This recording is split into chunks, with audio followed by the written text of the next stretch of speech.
Hello, everybody, and welcome to the Sandbox Wednesday stream.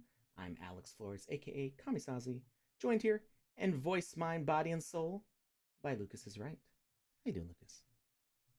I'm doing quite well, Alex. How's your day going so far? It's my whole week's going pretty good. Nice. I will say, I'm feeling productive. Okay. Getting a lot done. I've gotten some assets done. It's nothing I can show at this very moment. Well, that's rude. Go on. It's the rules. But it stuff is. that you should be able to see soon. And just like other ways. I feel like this has been a very productive month for me. Good. It's good. It's a great way to start the year. Yeah. So I'm excited. So Blue Tulip says the stream title sounds a little bit like you're rage quitting. I don't even. What did I say? What did I call the stream title? Last leaderboard experiment in the sandbox with Kamisaze and Lucas is Right. It's only because I had a few notes from the last stream, which they just read leaderboard, reset scores, scoring criteria. Do people still go on leaderboard without crossing the finish line? And that was the extent of my notes. So I'm gonna try to remember what those notes actually mean, and we'll update the game that we've been working on, and hopefully we can get sort of a leaderboard reset in there. I did talk to I don't remember what his title is. He's one of our managers in France. I don't remember exactly what his role is stated as being, but basically he's in charge of all the level designers that work on our first party stuff. So all the Oracle's Hero Scientist stuff, Dr. Bumpkus, several partner projects are kind of all done by his people, and he's the guy that hired me into the sandbox. When I applied for the Game Maker fund, he looked at it and was like, "What if we just gave you a job instead?" And then I never made a game after that. Success. No, I mean I made the stuff for the Builders Challenge too, right? Yeah. You're constantly making stuff. I'm making stuff all the time, but never actually finishing game projects to be full games to release, and just because I'm working on too many different things. That'll change. That's changing this year. I've decided that this is a year of finishing a bunch of things that have been on the back burner for a long time. Okay. Not going to get into details on that. Nope. But hey, everybody who's watching, I see Yolks on You, Hoddle, Hill, Blue Tulip, Drakusha, Go West, Biverson Art, Zumzi, El Kozero. Welcome, everybody. Good to see you all here. So before we jump into the Game Maker, we got a bunch of different news things of various size to talk about. So cool thing that happened is the Sandbox expanded to Romania with the acquisition of QED. And when Lucas first mentioned this to me, I'm like, what the heck are you talking about? I have no idea what this is. And then as soon as the picture came up and I saw people that I recognized, oh, I knew about this weeks ago when it was announced in a staff meeting. And I forgot the context. So QED is a studio in Romania that they've actually been working with us for a really long time. And now they're officially folded into our company. Yeah. QED led by founders Ioana, that is Ioana, even though it's an I, that's the way it's spelled, but it said Ioana. Varebi Vlad Temian and Marius Balaj. I think I'm saying all those names right. Joanna's the only one that I'm really sure about because I talk to her almost every single day. She is super awesome. You mentioned Anytime, her before. She's lovely. yeah, anytime there's like a metadata issue on the Sandbox website with like asset things not showing up correctly. We had an issue where like Santa Wizzy was not displaying in the game maker for like I think like a year or two, and like I didn't realize for the longest time that that was the case. Somebody brought it up to me. Is like, did you know that Santa Wizzy is not like usable in the game maker? I'm like, what are you talking about? And then I looked. And I'm like, oh, you're right. What's up with that? And so I was like looking at the metadata, and I was like, oh, it's because Santa Wizzy was made with the avatar template in VoxEdit back when that was a thing, and it uploaded. The metadata said, "Oh, this is an avatar," even though it was like an NPC character, and it's just because of the template that I used. And back then, that didn't mean anything, but later on, the game maker was set up to only accept like characters and props and not avatars as assets that you could place in your game. And so all of a sudden that little it's just like a number 2 was the number 4 in the metadata, and it should have been a number 2. And just because of that, game maker was like, no, we don't see it. Game Maker's like, no, thank you. So even though, but that's off-chain metadata. Fortunately, it's off-chain metadata. That's just on the Sandbox's dashboard. So I was able to message Joanna, and she like swapped a 4 for a 2, and now Santa Wizzy is usable in the Game Maker again, even though he had been minted for like 3 years. So yeah, Joanna fixes all the things for us. She's awesome, and I get to get the pleasure of asking her to do things almost every day. I basically give her lists of spreadsheets of like, all these things need to get changed. And what a magical relationship we're describing, Alex. She very graciously does them. She's very nice. I had the great honor of helping her with something. I don't remember what it was. It was something yesterday. She like didn't see something, and I spotted it. I'm like, finally, I get to help you, because she's always helping me. So anyway, they worked closely with the Sandbox as an external provider for over 2 years, renowned for its exceptional expertise in software development, blockchain integration, and scalable design. QED has played a pivotal role in helping the Sandbox deliver immersive and engaging metaverse products. With this acquisition, the founders of QED and their 17-person team will officially transition to the Sandbox Romania and become its 13th office location, joining the existing offices in Paris, Buenos Aires, Los Angeles, Hong Kong, Seoul, and more. Seoul, right? It's not Seoul. I don't know why I said it that way. It's just Seoul, right? You should know. I'm trying to look for where it is. Point with your cursor. It's the capital of Korea. Oh, it's Seoul. Yeah. Yeah. I was like, you should definitely know this one. Mm-hmm. I was reading some comments when you said it, so I wasn't like entirely like I know it's supposed to be Seoul, or at least I thought I knew it was supposed to be Seoul. So I don't know why I said Seoul. I think I saw the E and my brain went, you're hooked on phonics. This is how it goes. And I'm like, wait, I know that's not true, but I knew if anybody that I know knows, I knew that Lucas would know. So anyway, they're super cool, super nice. That's Joanna right there. Super nice person. I've also worked with Vlad a bunch on like avatar related projects and stuff. So Alex is just testing to see if we're listening. Oh, he's crafty like that. Yeah, there's gonna be a quiz later, and then a bunch of other stuff. Anyway, so good.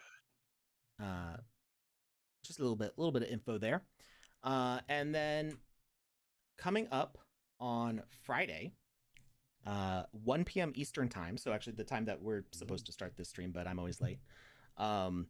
We are doing a Twitter Space, and I'm gonna give you the link here in the chat. You can set a reminder. I am going to be in the Twitter Space with Kunta and Gonzalo. I wanted to say Gonzalo, but I think it's Gonzacolo. Gonzacolo. I think, yeah, that sounds right. From Wake Up Labs.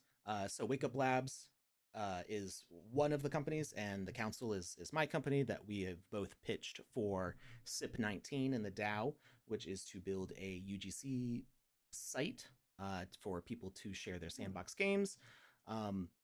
Wake Up Labs and my team have different approaches to that, and actually the voting is pretty much dead even right now. Last I saw, I think the SIP is about 85% of the way to quorum, and almost there. Yeah, I'll share the link to the SIP right now. Great meow. I'm right now. I'll pull that up in the chat. There's the link to the snapshot.box link for it. You can see that the council is just barely ahead with 37% of the vote. Wake Up Labs in second place with 36% of the vote. And then about a quarter of people who have voted, or sorry, not a quarter of people, but a quarter of the voting power has gone with neither of the proposals as an option. I think if you vote on the DAO website, I think it just says abstain as opposed to none of the proposals. So the wording's a little different from one platform to the other, and that caused a little bit of confusion. So if you choose the third option, it's basically you're saying like, we don't want either of these ones to be the option. So if this one wins out in the vote, then it's kind of the same as if we didn't reach quorum, and just neither one goes through. But that's an important portion of the voting mechanic, because let's say one of the two teams does win, but we don't reach quorum, then the vote doesn't go through, and so they don't have a chance to actually win. So if you don't want to vote on this, but you want to vote on this, then that's a super valid option for you. Yeah, I would say if you don't think that it should happen, then you should vote for none of the proposals, because right now at 89%, there's a good chance that we'll reach quorum.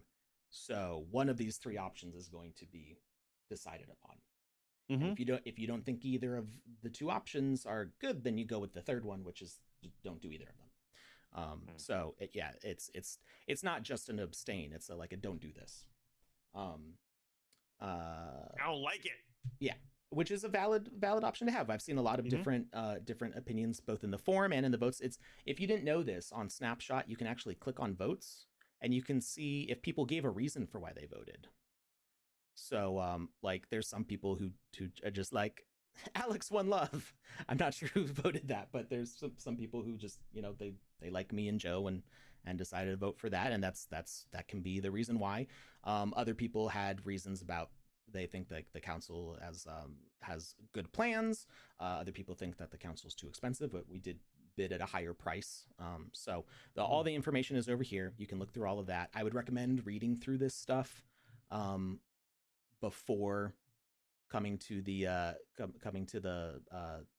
space, Twitter Spaces, because there's probably a lot of questions already answered in what our proposals actually are. And I think did they link to the actual? They did link to the full proposals. So you can see that there's a rather lengthy write-up from me and Joe. You can, if you're watching this stream, you can probably skip the first page, which is just me and Joe saying who we are. You guys know. Okay. But then it's 16 pages of pitch of not just our plans for like features and stuff, but also like pricing and cost analysis, and there's a lot of stuff that goes into it. So Joe and I spent a lot of time poring over this document back in December before it became part of the voting process. So but also look at Wake Up Labs ones also. So I mean, I'm not going to tell anybody that they have to vote one way or the other. I greatly appreciate your votes if you want to vote for my team, but I'm not holding it against anybody if they don't vote for me. I think both options sound good for like the various things that they do. And just vote with what makes sense for you. Do research, and but also if you have questions, feel free to ask them on the tweet or DM me, or come to the space and ask the question there, and I'm going to be happy to answer as many questions as I can in that space. It is a very close race. And I did, like, I've reached out to a couple of people. I saw like some people, when they explained like why they voted a certain way, sometimes it sounded like maybe they missed like an answer to a question that was on the forum. So there's a couple people that I've reached out to where I was like, like you had this question and I was hoping that I answered it well enough, but you know, if if if you just didn't like the answer, that's fine also. Like not every answer that I'm going to have for people is going to satisfy what they're looking for. So anyway, hopefully this is a very productive conversation and it helps people make decisions. Also, if you've already voted, you can change your votes too. So you can always go back through this system. Let me, you know what? Am I connected right now? You are not. Let me also, we've got an ad break coming up in about 30 seconds or so. Okay. Well, this doesn't take very long. So, let me. I didn't know you could change your vote. Yeah. I thought that once it was voted, it was set in stone. Yep. So right now it says that I'm connected to the council's one. We did vote for ourselves. I think that's allowable. I feel like it's fair. So you can click this little edit, and you can change how you vote. You can recast it. Incoming ad break. You can also split your votes. So you can do like combinations. That's good for people who delegates, like who represent a group of people. They can vote based on their own. Like you could do like a Twitter poll or a Discord poll of people you delegate for. Split your votes that way. Yeah. So it's the DAO allows for very like nuanced voting. All right. Actually, I don't have Twitch up. When is that ad actually starting? It's starting any second now. The countdown timer is done, but it hasn't started yet. So we're going to take an ad break real quick, and I'm going to go grab a glass of water. Do your thing.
And we're back.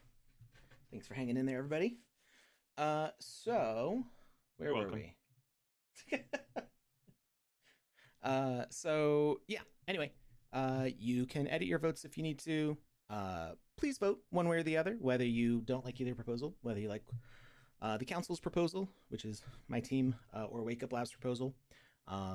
We just appreciate the DAO functioning. I think like there's been some good progress in the way those things are working. Yeah, I hope you like our ideas from the council. One key thing that one key goal that we have, which I just want to point out, is that we would like to enable not just people being able to share their games on a platform where their games can be highly discoverable and search engine optimized, but also I want to make a pass system. So like, you know, that you can mint items in the sandbox and use those as keys like you saw through all of Alpha Season 4. There's ways, there's stuff that I'm able to work with in my position at the sandbox that I think that we could integrate into this site to enable people to mint passes more effectively and to not have to spend a whole bunch of common catalysts to do it. So there's a couple different ways that can function. There were some questions about that, which I hope I answered on the forum. But if those questions come up again, I'm happy to answer them. But this is something that I feel really strongly is something that would benefit the community. Would be the ability to mint access passes, and not necessarily like they don't have to be sandbox assets. And or if they are sandbox assets, they don't have to be part of like the common, uncommon, rare, epic, legendary catalyst system. They can operate kind of in a separate space from that with universal catalysts. So there's a few options there, but that's really what I would like to bring to the table. Like even if this SIP doesn't work out, I would still like to bring that to the community. Work on getting this. Yeah, because I think that's really the most effective way right now to monetize land, and it's something that I have the features for. I just don't have a platform to provide that really without like individually working one-on-one with somebody to set it up. So it's I would like to make that a major feature of the platform. It would be an effective delivery system for passes. Anyway, so but please, there's like a lot of other stuff in there. So read through the proposals, read through these kind of a summary of points, and join us on Friday for the Twitter space. Yes. All right. Speaking of Friday, Lucas will not be here Saturday. I won't. We're actually, but for a while. Yeah, Lucas will be gone for a bit. Getting some surgery done, and will not be able to stream for a little while. And that means that starting Saturday, for at least the first few weeks of February, I'll be streaming probably solo. I might be able to get in a guest host sometime or then, but we'll just wish Lucas a quick recovery so he can get back to doing something that he loves. Thanks, man. And I will be gone from the starting the 12th. So I will not be streaming on the 12th of February, and I won't be back until the 26th. So if Lucas is not back before then, there may be some days without Wednesday or Saturday streams, because I will be taking a vacation with my wife, and then Lucas may or may not be back after his recovery period. So, but both of us should almost definitely be back on the 26th. At least. So the doctor says the doctor says 4 weeks that I'm going to be down for the count. But everybody I've talked to has said like has had this surgery. They're saying like 2 weeks. But unfortunately, part of the surgery will be my jaw will be wired shut.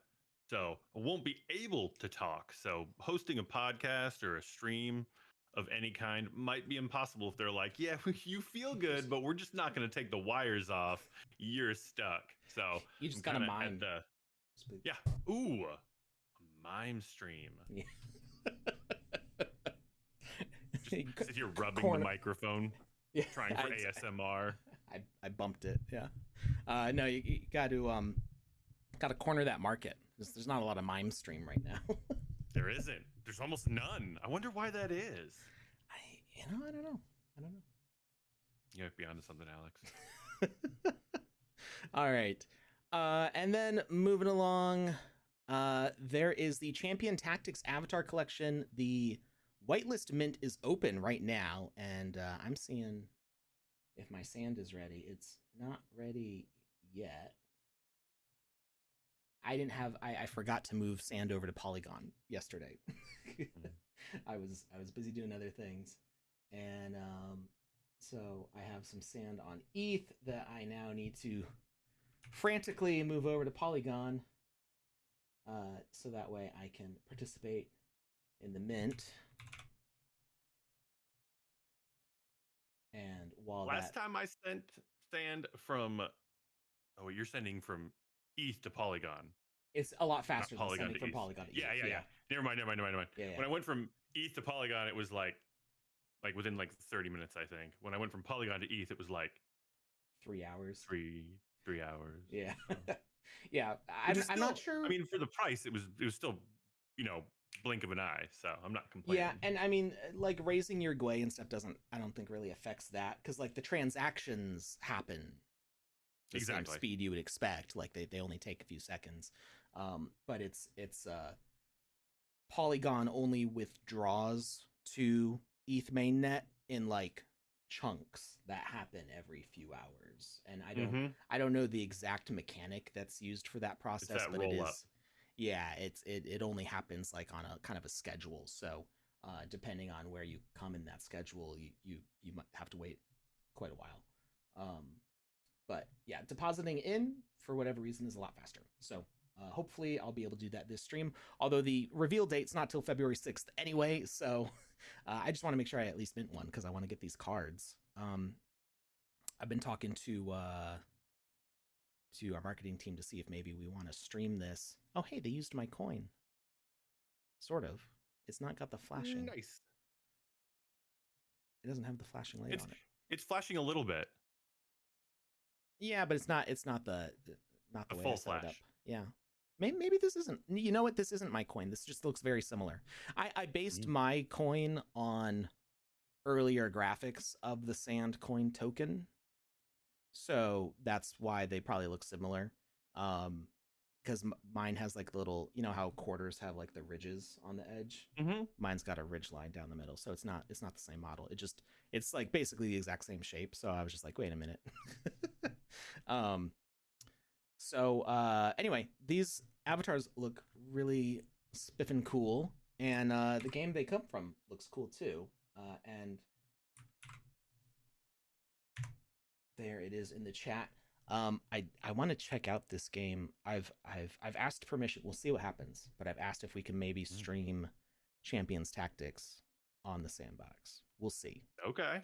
It's not, but we might not stream it directly on the Sandbox channel. We might maybe I'll stream Champions Tactics on like my personal channel and the Sandbox will raid it, or we'll do some sort of like cross-play thing. Something's gonna happen. Yeah, I'm talking to marketing about how we can work it out. But I just think it would be cool to check out our partners' games, because I know absolutely. Ubisoft has a whole bunch of games. Atari has a whole bunch of games. It'd be cool to check them out. Atari's got no games. What are you talking about? Oh, he said Atari ain't got game. Which is funny because we all know Lucas loves Atari. I adore Atari. I actually got one of the newer. It's a retro console, but it's got like all the Atari games preloaded on it. I shouldn't say all, but I know it's a large number. A bunch. And it's got like Bluetooth joysticks, and it's just been sitting there and waiting for. So you don't have to sit go in for 3 surgery. feet from the TV. Yeah. So my wife got it for me. So during surgery, I have something to keep my mind off of the fact that I can't get out of bed or open your mouth or open my mouth. So I'm super excited to play that. Cool. All right. Yeah, I'm excited for this. Abstract chain. Blue Tulip's asking about Abstract. So the Sandbox, as far as I know, doesn't have any Abstract stuff going on. I at least haven't seen any internal communications about it. Abstract is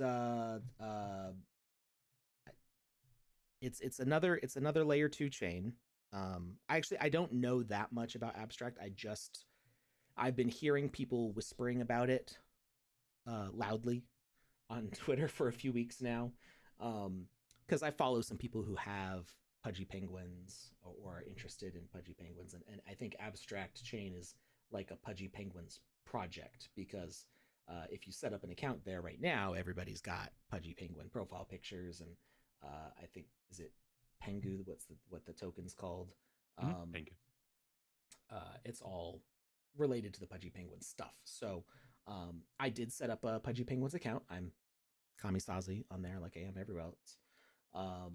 And I picked up a little bit of Pengu, not a lot, just a tidbit, and I'm just kind of checking it out. They do have a streaming program, so you do have to apply to be a streamer on that.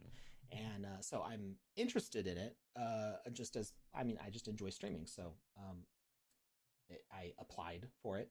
Andy Ritchie did get in. Andy's been streaming on there, um, and yeah, it's just kind of an interesting new space to check out. It's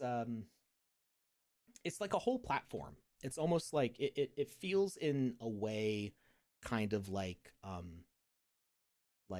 Steam, in that there's like a marketplace and streaming and apps all kind of in one location. So like you have an abstract wallet that gets set up. You can deposit ETH based currency to it. You can you can either watch streamers, or like you can become a streamer through that early access program. And then there's a bunch of apps which are both like DeFi apps and also games.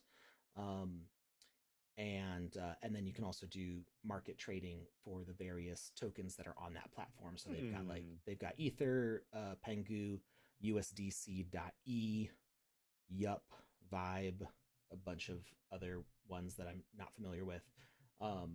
And so it's just kind of a whole platform to do things on.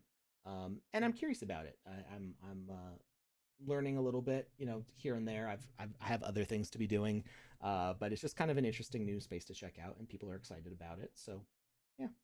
As far as I know, Sandbox doesn't have anything on there, and I don't know if there's any plans to join. But I am seeing a bunch of familiar projects. Like I see Magic Eden on there. Yeah, I'm seeing familiar names in their collection of apps. So it's a interesting new space to explore. But I don't have like a lot of like information or tips about it yet. So fair. We'll see what happens. All right, let's fire up the Game Maker. Was there anything else that we were supposed to talk about? I think we covered most of the things. We covered the software development firm, the launch. We covered the SIP. I think that was. One second, let me check Twitter real quick, just to see if there's any recent tweets aside from the one that's about us.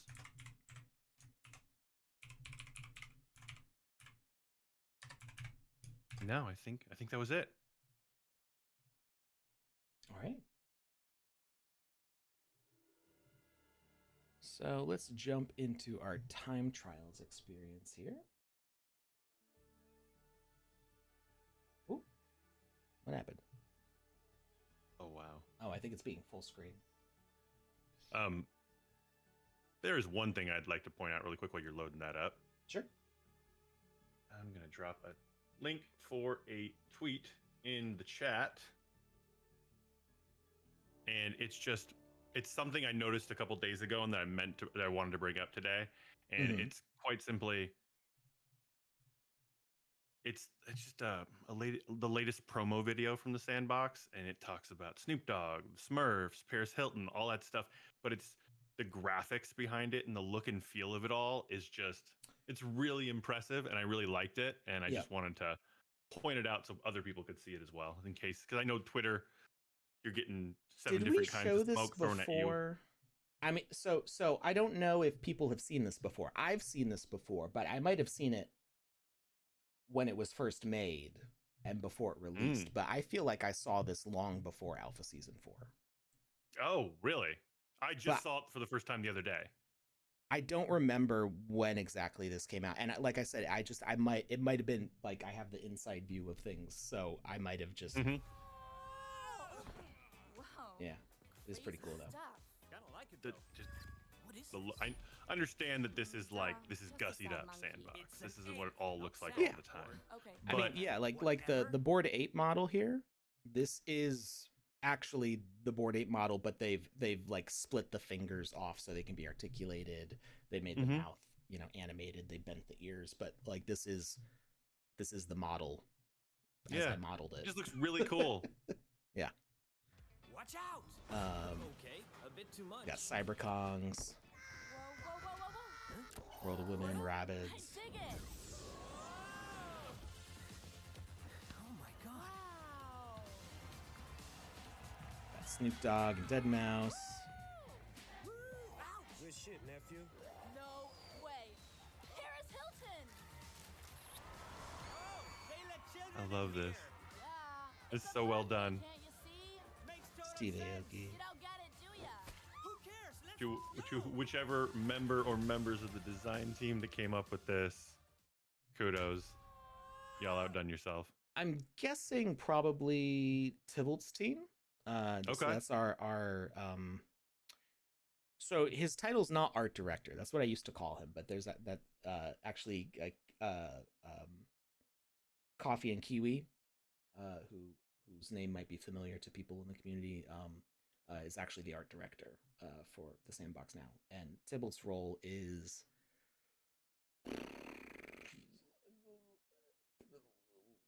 lead artist manager, something. I can't remember what his title is. He's been the lead artist for the Sandbox since before everybody else joined the Sandbox as an artist. Like, I think I was following him on Instagram and Twitter before I joined the Sandbox. I'm not sure. I think I was. I mean, his ever since I was in the Creator Fund, like I've known who he is, because he like made the Sandbox style the way it is. There's a lot of different kinds of voxel art styles, and to the what Tybalt modeled became like our foundation. Like I'm not sure exactly like which of the oldest characters were his. I could go and look it up, but he kind of established this look for the characters that has become fundamental for everything else. The vibe of it all. Yeah. And so he actually runs a like a motion he and his wife actually run like a motion graphics team in France. That's awesome. I think in Lyon. It's like not in Paris, but they have like a separate Sandbox office there. And yeah, they make some really good stuff.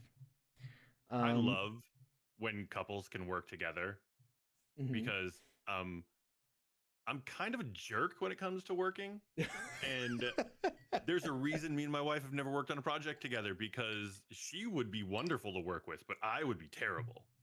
So, and we know that, and I know that, so we've never done it.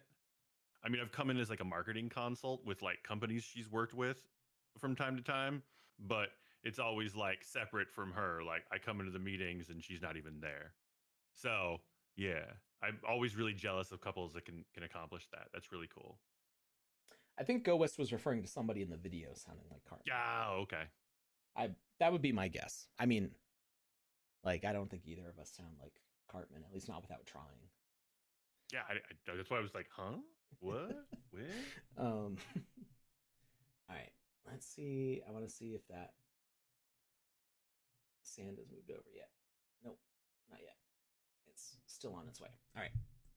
I want to get that mint done before it's too late. I don't know if these are going to mint out or not, but I really want those 3 cards to That's play fair. To play that other game. All right. So, back when I don't think I finished talking about Jet. So I had mentioned the guy who onboarded me as staff to the Sandbox. He replied back. He saw my thread on Twitter about it wasn't even a thread. It was a screenshot of a message that I sent to Cyberdragon, talking about what we had figured out on stream for the leaderboards. And then Jet, who works with all the level designers who have made the levels in the Sandbox for Alpha Season 4 and even events before that used the leaderboards, he gave some feedback on that as well as what wasn't possible. And some of it was like, yes, valid, you like figured this stuff out, these points were correct.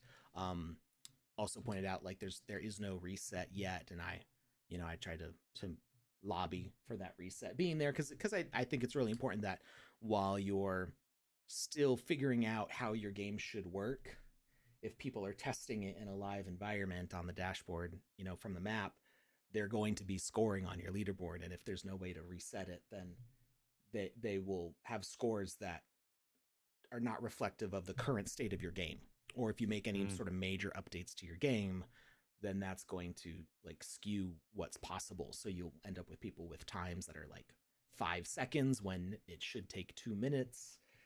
There's all sorts of reasons why you want to be able to reset the leaderboard. So we're going to try and experiment today to see if we can get that to work. So the main thing that we looked at was that maybe the variable names, the actual variable names, need to be different. Yes. So if we look at our, not our objectives, our gameplay, and we go to our rankings, we have deaths and time as our variables. And we made new versions of those variables, but we kept all the names the same. So we're wondering if maybe the actual name of the variable is what the data is stored on. And if we just swap those out for something completely different, maybe we'll make the old scores go away. So what we're going to try doing is we're going to try going to our variables here. We're going to remove deaths, and we're going to make a number, integer, local variable. It does need to be local. And the new number variable name, we're going to call it deaths2. Now, we don't have to change what that says on the heads up display or on the leaderboard, but this is the actual name of the variable, not the display name. And we're going to create. And then all the spots that are red, we now need to fix because we know that that variable's been deleted. So deaths2, we've now selected. But notice our name here still says deaths. That's what's going to display on the screen for everybody. Okay. And then we're going to update this variable to deaths, and we're just going through everywhere that is red. We can now select with that, and on the rankings, it disappeared. So we're going to add that variable deaths again. But here we can set the display name. So instead of deaths2, it's going to be deaths again. And we'll see if this kind of resets it for us. And then we need to add in that other time, or add in the stopwatch variable. So we're going to go over here to time, and we're going to delete that. And we're going to add in another integer variable, local, and we're going to call it time2. And, oh, wait, not an integer. Sorry, I clicked the wrong thing. We want a time variable. And next, time2. And then we set the formatting to include the 10th and 100ths of seconds. And create. And now we update the heads up display with time2. And the time variable with time2. And I think that is all the places that got used. And we're going to save. And we are going to update the experience. An issue that we had last stream, last Wednesday, was that we couldn't close an experience unless we saved it. And I think that's fixed now because I did report it, and the dashboard team said they were looking at it, and they pushed an update, and they had me checking it. It seemed like everything was working. So we should be able to close the experience without saving a new version now. It was just like a weird fluke, and it should be correct now. So if you have an experience that's currently live and you wanted to close it, you shouldn't need to edit and save in the Game Maker first. All right. But we did have changes to make on this, so we did close it. And now we're going to launch again as a multiplayer experience. And I don't think the page. I think the page only updates once there's new leaderboard data, but we can check rankings. Yeah, so this still has the old leaderboards,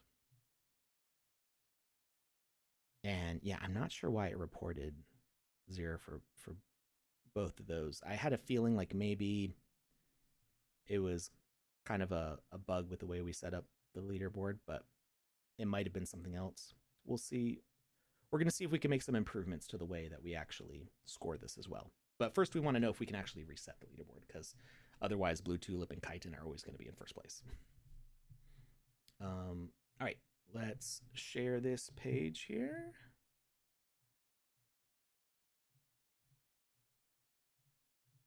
Without this, and without this, and without this.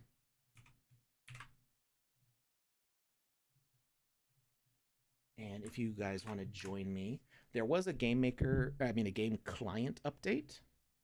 So if you have that update, make sure you, or if you need to do that update, make sure you do it. If you open up the launcher, it should say that there's a launcher update, which will show up first.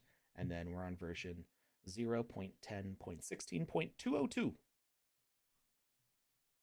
the Game Maker. I had a dream last night that I opened the Game Maker or the launcher, and I was on 0.11 somehow.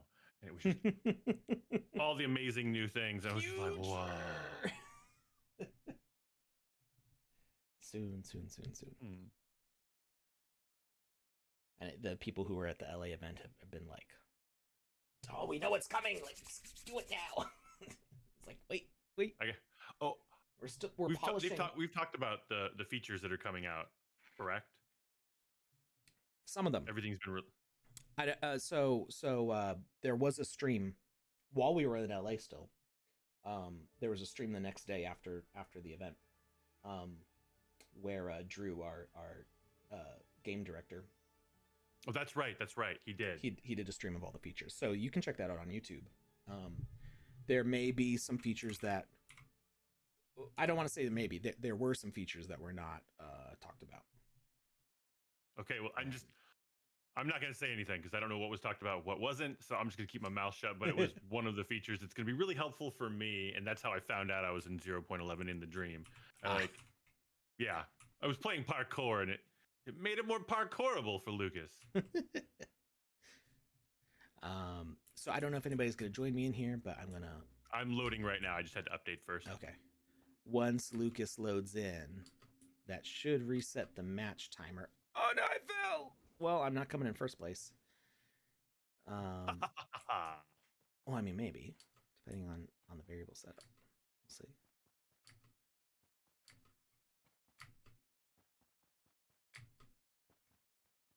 Bam. All right. The match timer did reset because some new people came in. Yeah. Oh, I gotta run. Here we go. Run, boy. Run. Run to me. Over here, not at the finish line. Don't beat my score. Don't go to the finish line.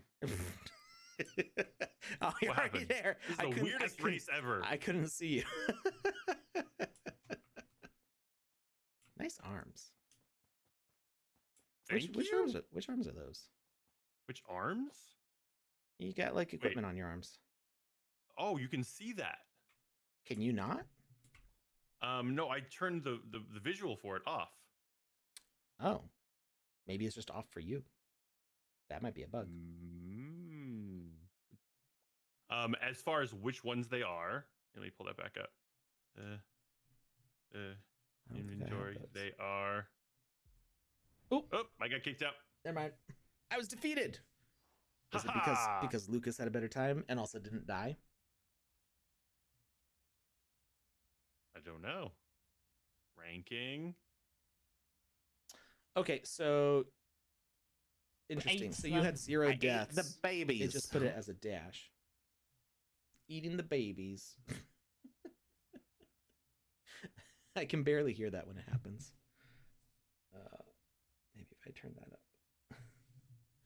Um, um, so those should be zeros, but I guess a zero that might be a disadvantage of having a death counter on there, having it be zero. Ain't no party like a Panda Pops party, like a Panda Pops party. Whoop whoop. Oh.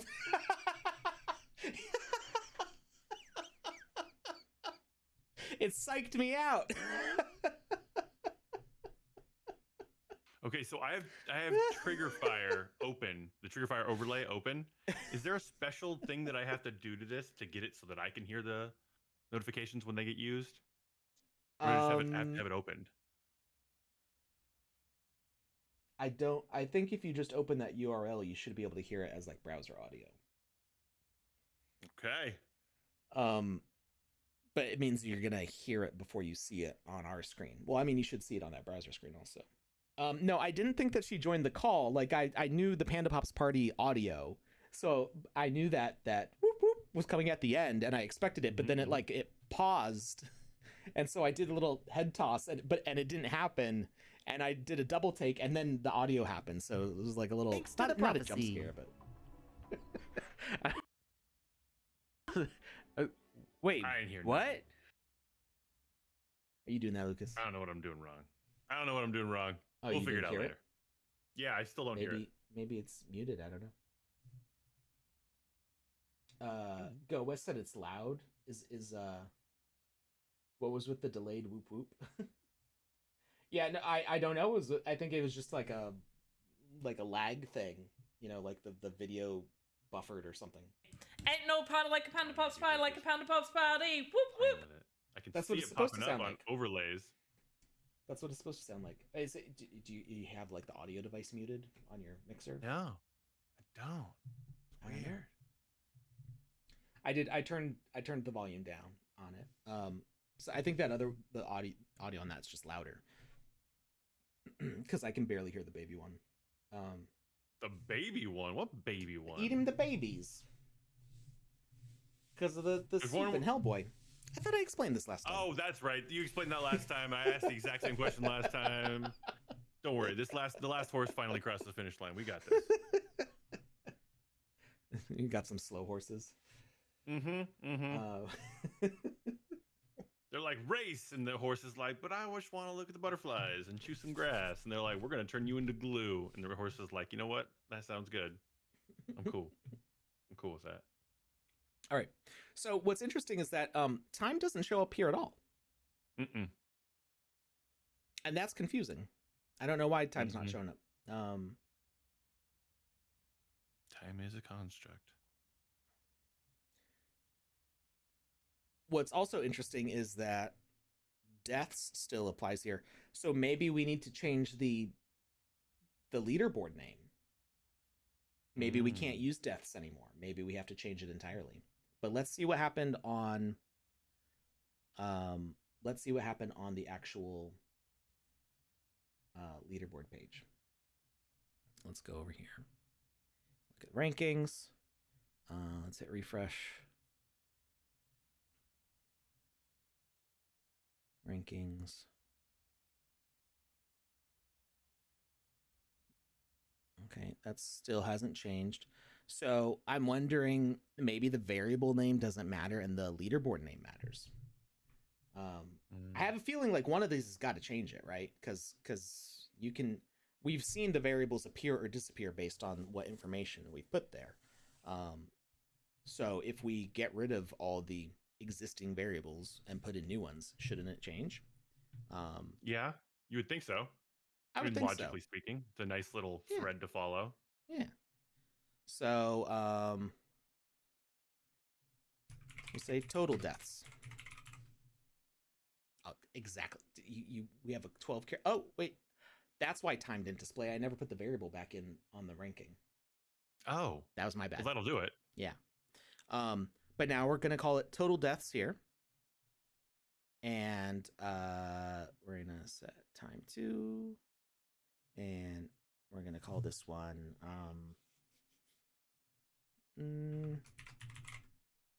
fastest time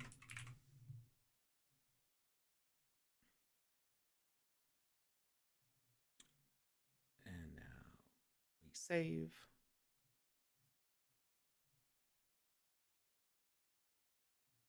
And we're going to close that experience.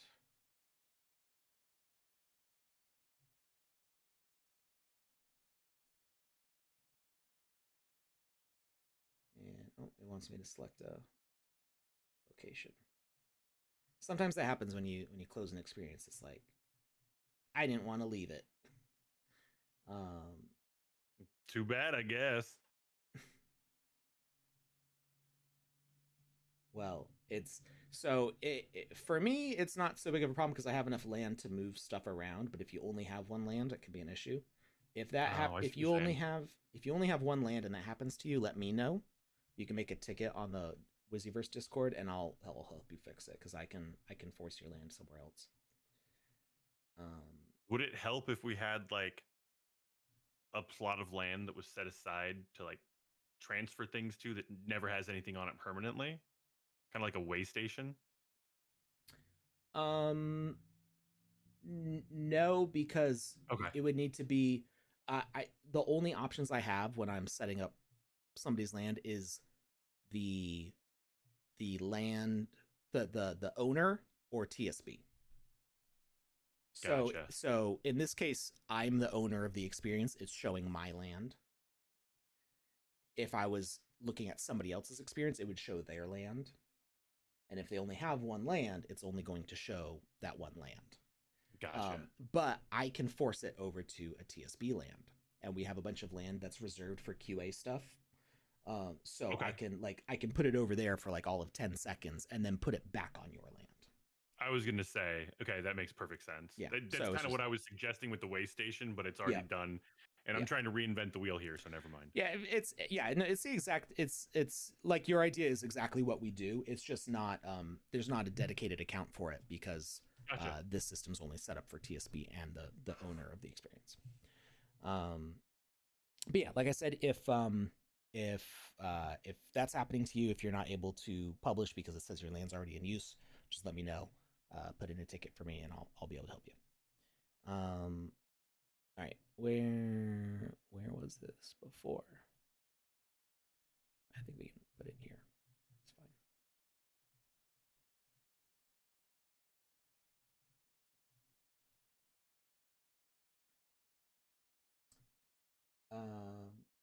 I don't know why your live is not showing right now, but other lives are showing. Is there one problem? Wait, ADJ, is that to us or is that to play game for fun? Because I'm catching up on some chat here. According to Restream, we are connected and live, and we have viewers. And I'm seeing the Sandbox is live Restream, or I'm sorry, I'm seeing the Sandbox is live on Twitch. Those are the words I wanted. Mm-hmm. Maybe just refresh the page. Sometimes that's needed. So what was Play Game for Fun saying? Not sure why on my new map leaderboard doesn't show up. I think I have everything set up okay. So the leaderboard will only show up once somebody's played a game and like gotten scores. So I don't know if you've done that yet or not. But we could potentially, I could try to do like a clinic, I guess, and see if we can figure out why certain leaderboards are not working.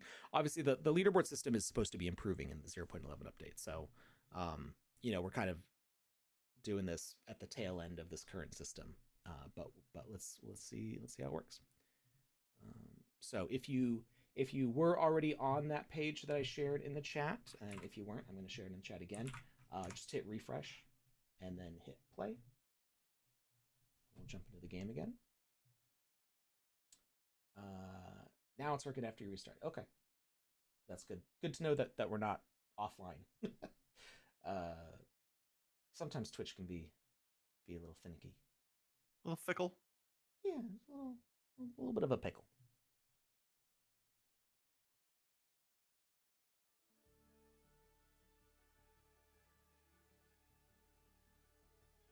All right.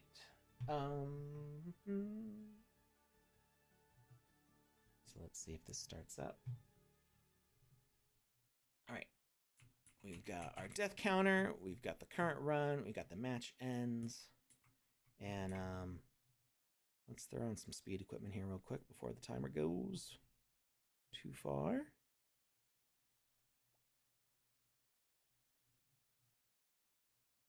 Don't have a lot of time to equip stuff, but I can get a couple things on at least.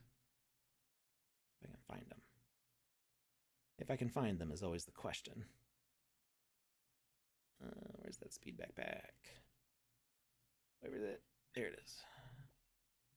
And yeah.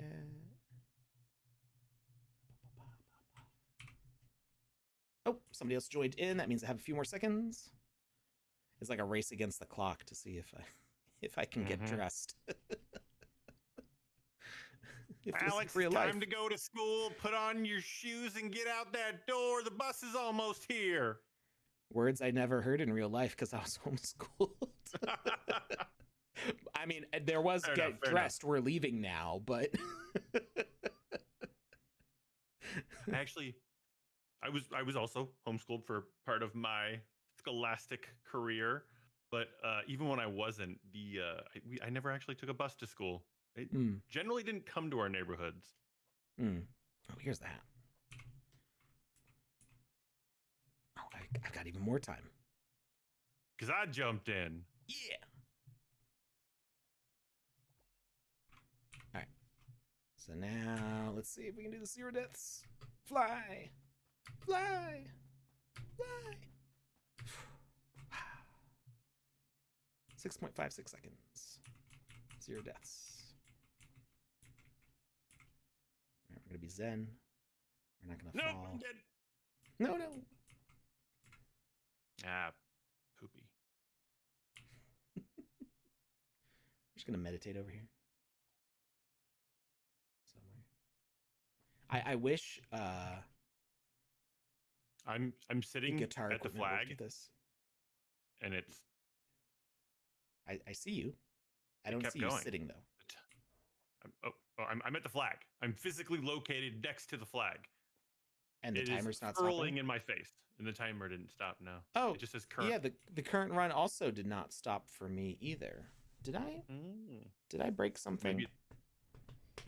With all my changing of the variables, maybe I broke something. Hopefully. What? Why'd I get See what defeated? it says. I don't know. You didn't get the fastest What? time. Nobody got fastest time. What? Yep. Nobody got the fastest time, so everybody was and defeated. we got Blue Tulip got none deaths, but the rest of us got 0 deaths. On mine. I'm seeing total deaths for Blue Tulips is 0. Oh, okay. Maybe Titan 0, maybe Go that's West just a 0. bug. Everybody's 0 except for AJ has Blue 1. Tulip said they died and once. Jar Jar has 3. Huh.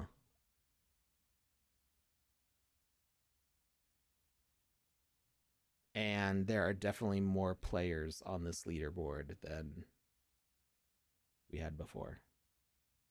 Just now. That's so confusing. Maybe wait, I changed what the names were called, but I didn't change the name variable again. I need to gut everything. I need to just. I was gonna say it might be time to start from scratch. Like, at least with the variables, just get the whole old things out of there. Theoretically, also we could duplicate the experience, and that would reset our leaderboard, but it would also reset the analytics, which I don't care about for this game, but you might care about for your game. So that makes sense. If you have your analytics here. And this was something that came up during the Builders Challenge. People were looking at their analytics. If you you can see the days that we streamed here. If you duplicate your experience, it has a new ID. This thing right here between the name of the experience and where it says hub. So all of your analytics is linked to that ID. So I imagine if you duplicate the experience, you can have the exact same experience, exact same title, even have it be the page would be new because it's a new ID, but you could make everything else the same and publish it to the same land. But I imagine the leaderboard would be reset, but also the analytics would be reset, so you wouldn't be able to track your players based on that. But I'm trying to do this. I'm trying to do a reset without resetting your analytics. So let's. That's very kind of you. Well, I'm. it's a sensible thing to want to do. It is. So. But still, the fact that you're thinking that far ahead and I mean, we're trying to do here is leaderboard setup, but you're also thinking about the players in the long term, and I like that. So I wanted to point it out. Yeah. Not Jackie Chan, aka Yumalitox over on Twitch, said, "Oh, those deaths are from days ago. It still keeps track." Yeah, which is weird because it's a new variable. Mm-hmm. We changed that just now. That means it's pulling information from one of the other variables. Yeah, that's what doesn't make sense. This is a new variable that we made just now called Deaths 2. You need to wash that clean. We called it Deaths 2 and called it Total Deaths here. But see, when we made Deaths 2, we named it Deaths here. So I'm wondering if that merged the data. If it updated the name and then we changed another thing and it was oh, but this is the same variable. So I'm wondering if we can just reset the whole thing.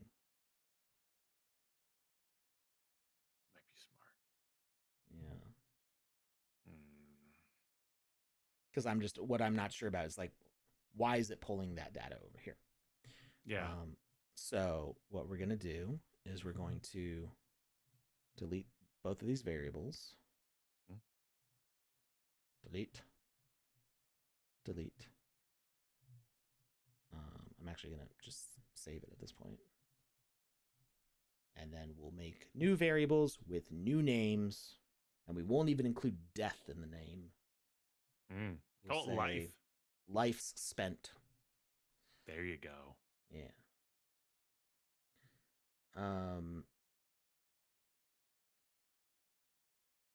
It also happened with you when you tried to change the variable. So did you try changing the names in various ways? What I'm going to try to do now is I'm going to try to change every aspect of the variable. There's going to be nothing about it that's the same except that it holds a value and how it works mechanically, but all the name information for it is going to be new. So we go back into our gameplay.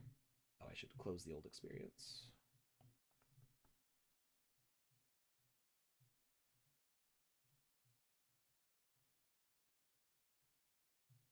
All right, we're going to make a new variable, integer, local.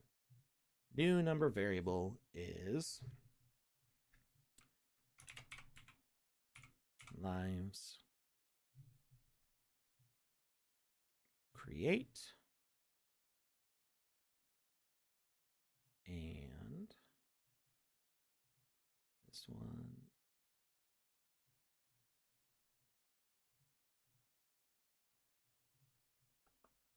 lives. The name on there is going to be lives spent and death message value of lives. Operator add fixed value 1, select number variable lives, and doesn't send a message. Okay. And then our stopwatch, we do a time, and it's local, and hopefully it doesn't keep counting up for everybody when you cross the finish line. New time variable is going to be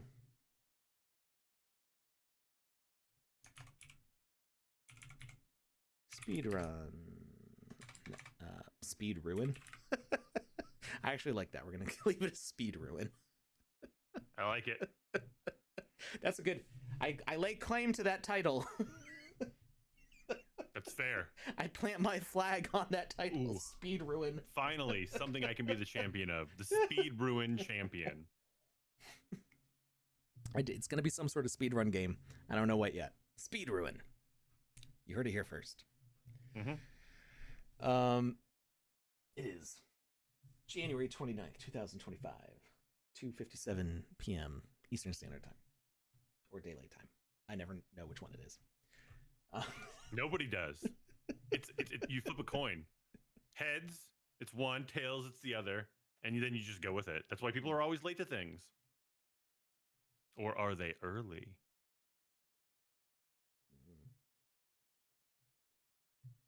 All right.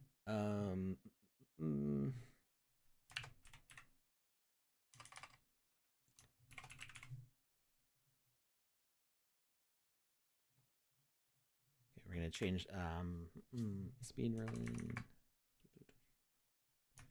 What did I call it last time? Best time? Do fastest time?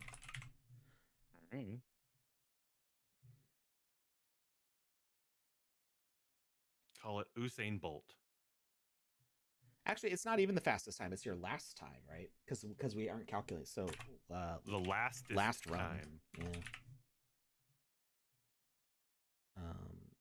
Final run. Final run. That's what we'll call it. That sounds like you're about to execute somebody. It's like, fastest time. Later time. If you make it, you win your freedom. If not, then some Squid Games here. Yeah, exactly. All right. Stopwatch. Required message is exit. That's you exit the start area to begin the time, and then you stop it with the enter when you enter the finish line. Start timer. Game start. Match timer, fixed die 60. Yeah, that's good. Message stop the rule, none. Message victory. Okay. All right, I think those are good. Let's see if we can figure out why the timer wasn't stopping though. We got an ad starting in about 4 minutes. All right. Trigger volume enter. That should stop it. Victory. Receive message of victory. Hello, kitten.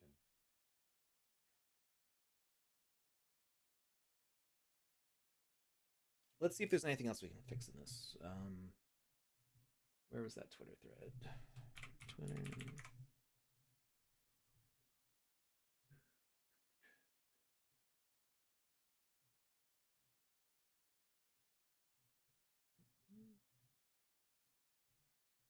Let's see. I posted it, I think it was like Thursday last week.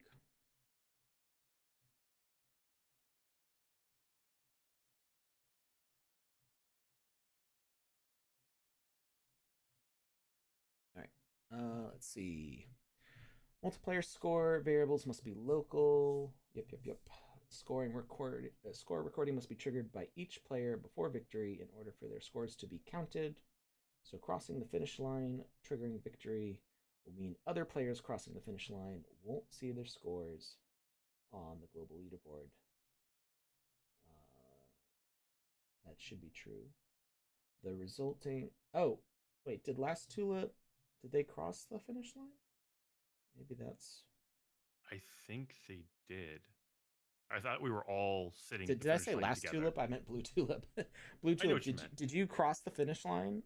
Because you said you died once, but then it didn't have a. Are you asking if they died before they crossed the finish line, or are you just asking in general? That's a good question, also, because if they died after crossing the finish line, it might not have updated their score. Mm-hmm.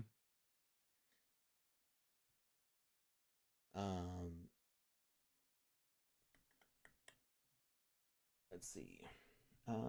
Score recording message must send to all, not to rules. Otherwise, nobody's score is recorded. So I think that is already set up here. Edit logic. Broadcast. Blue Tulip says, I was on the final block, but not sure I actually triggered the end. maybe make that entire like area the finish line. That entire last platform. If you get anywhere on it. Yeah. Instead of that one square, it's the entire rectangle. That's fair.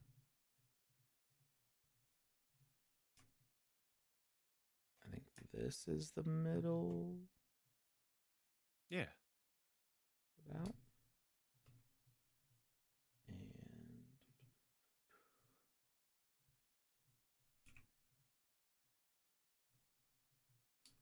oops. So that should be 8 by 5, I think. No, 6.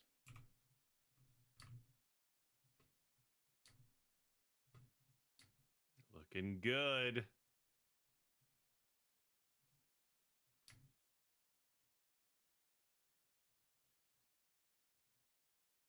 Leadox says Last Tulip sounds like a sweet anime or something. But I guess Blue Tulip does too. So actually the problem with doing it that far out is that they might trigger it if they hit the side of the wall here. Okay, so make it just so I am going to make it bigger, but keep it here. So you do actually have to get here, but if you're not sure if you've crossed this line, it's going to overlap past it by a half meter. Okay. So if your feet touch this edge, you should definitely be in. Let's see. Oh, that's weird. It moved it back, but it didn't. Why don't you try maybe extend the black and the white, do like a ring of green squares around it, and do the black and the white over the entire rest of it, and do that then.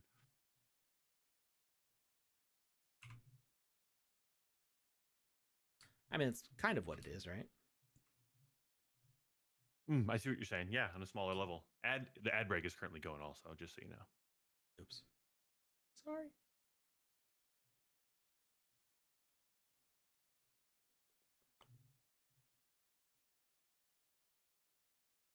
Yeah, so if you like hover around the back edge here, you might not cross the finish line. But why would you want to do that? You're just hurting yourself. So if you at least cross this threshold, like it counts as in. If you're touching anything black and white, you should be good. Okay. Oh, my goodness. I'm not bored. I just needed to yawn. It happens sometimes, man. All right. So this goes out to the rules like it's supposed to. Oh wait. Is this supposed to go to rules or is it supposed to go to all? I think it was just the scoring needed to go to all, but we can send this to all also. It shouldn't make a difference. Like, I mean, we know that this part works because the stuff always started counting. We never had any problems with that, but just to keep it consistent, we'll set it to all also. Victory, I don't see a message. Victory, group victory, false, delay before trigger.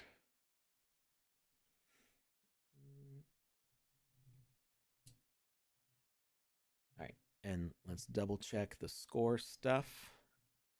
We've got our new local variables with new names.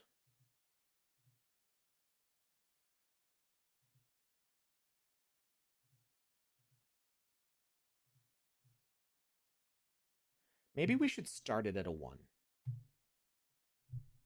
Why 4? Do you have 1 life right now, or do you have no lives? Maybe that's a rude question. Lucas, do you have no life? I was say, how is that rude? Oh. So you're spending your first life. You know that, because usually in games we like it's either you count deaths and it's like 1, 2, 3 deaths. You could have 0 deaths, or you start with 3 lives, right? Mm-hmm.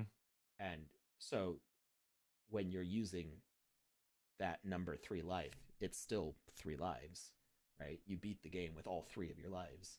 You didn't lose any lives. So we're in this game you have infinite lives, but you can still spend them. So it's you've spent your first one. You didn't expend it. You were just using your first life.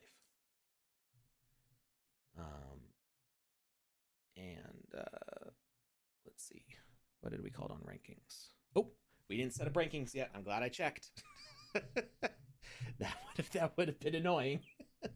All right, so first one.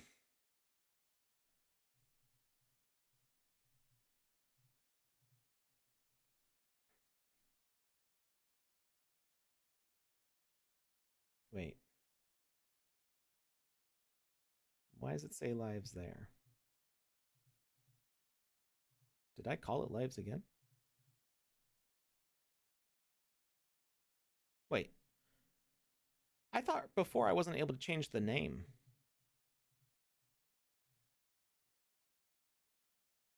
And I feel like the other day I wasn't able to update the variable names. Maybe I just wasn't able to click. Maybe it's because this said time and I was trying to click here. I mean, we could watch the stream, but yeah. I feel like I wasn't able to change the name, and that's why I like deleted and made new ones in the first place. But maybe I was just being silly. So yeah, but I never called it lives before anyway.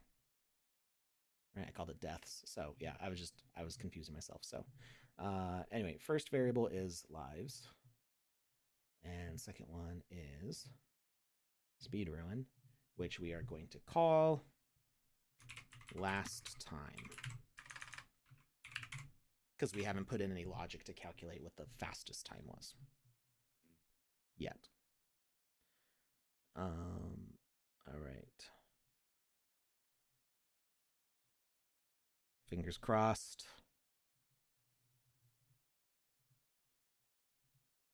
We're gonna give this another shot. Launch experience.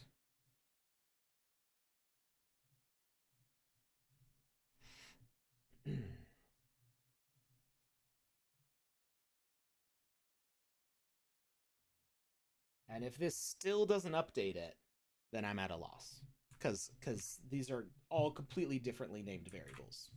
I could see that maybe the time, because it's like, oh, it's still a time, it's still counting that in that position.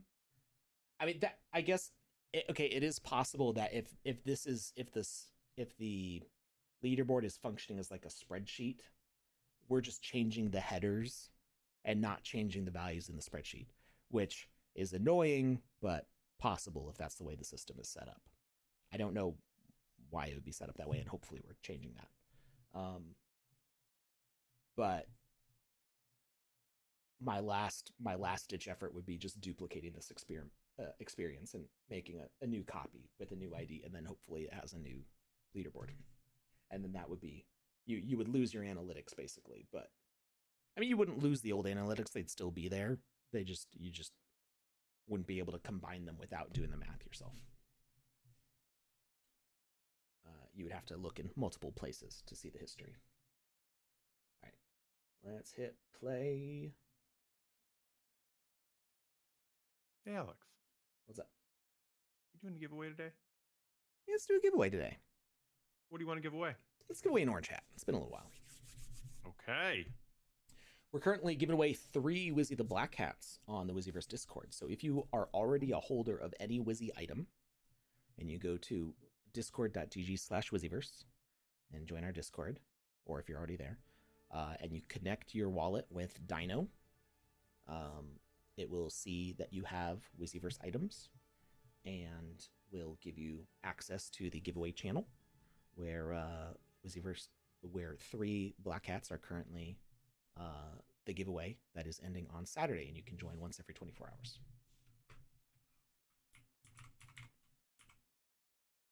There's no timers.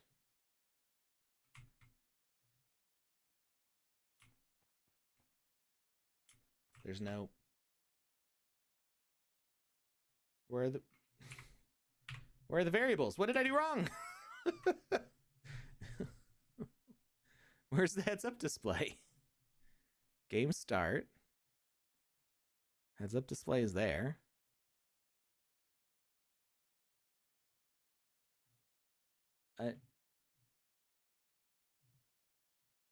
Why didn't the heads up display start? I'm gonna exit experience. Come back.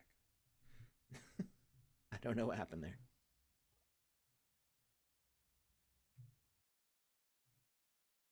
It also didn't show a leaderboard, but I didn't save any leaderboards, so it's fine.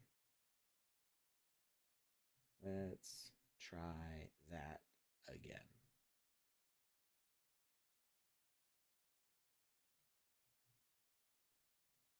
While that's loading, I'm just gonna scrutinize my messages here.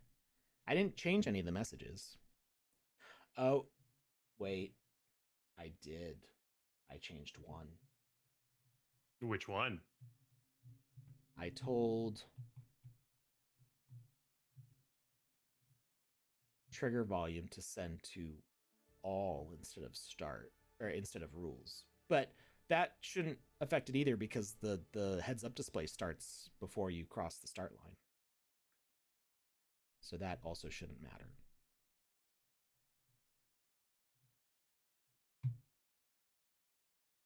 Blue Tulip, what is this avatar? What is this? LP. Oh, Lady Pixie. I don't think I've ever seen somebody wearing this avatar before. I have not either. You're Is that entirely the avatar? Like, is Blue Tulip wearing a headpiece, a helmet of some kind, or? Interesting. No, she's a Batgirl. She's a bat who's also a girl. Yes. Not to be confused with Batgirl. You call her She's Girl a girl Bat. Who's a bat? Girl Bat. There you go. Right? Yeah, there's Man Bat, but I don't think there's Girl Bat. There's Man Bat, Batman, and Batgirl, but I don't think there's I don't think there's a Girl Bat. So if Man Bat puts on the Batman costume, is that Man Batman, or is that Batman Man? Pen Pineapple Pen. I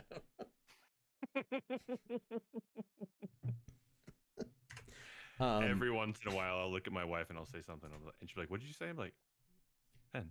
She's like, "Pen what?" "Pineapple." And she's, "Oh, don't you start! Don't you dare!"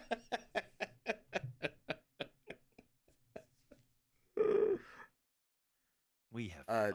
This is going to be a fairly niche reference. I don't know who's going to get it, but the way I used to always make my wife mad, like in a funny way, and I'd say, "Look at my horse is amazing," and that's like all. And it's just an old like Weebles stuff song. The same guy who did Badger, Badger, Badger, Badger. I was gonna say, is that the Badger guy? Yeah, it's the Badger guy. I remember that, but I don't remember like what it's for. I can remember like watching a video. Yeah. And hearing the voice saying that, but I couldn't remember what. When it was I was from. in college, me and all my friends would sing that song all the time, and she'd be like, "Stop! It's so dumb."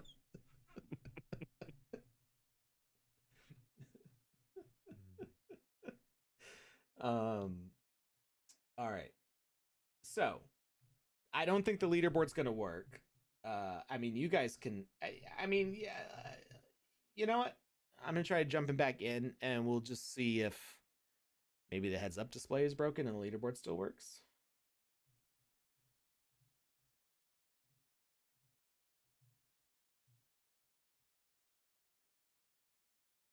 Like I left with a bunch of you standing in there.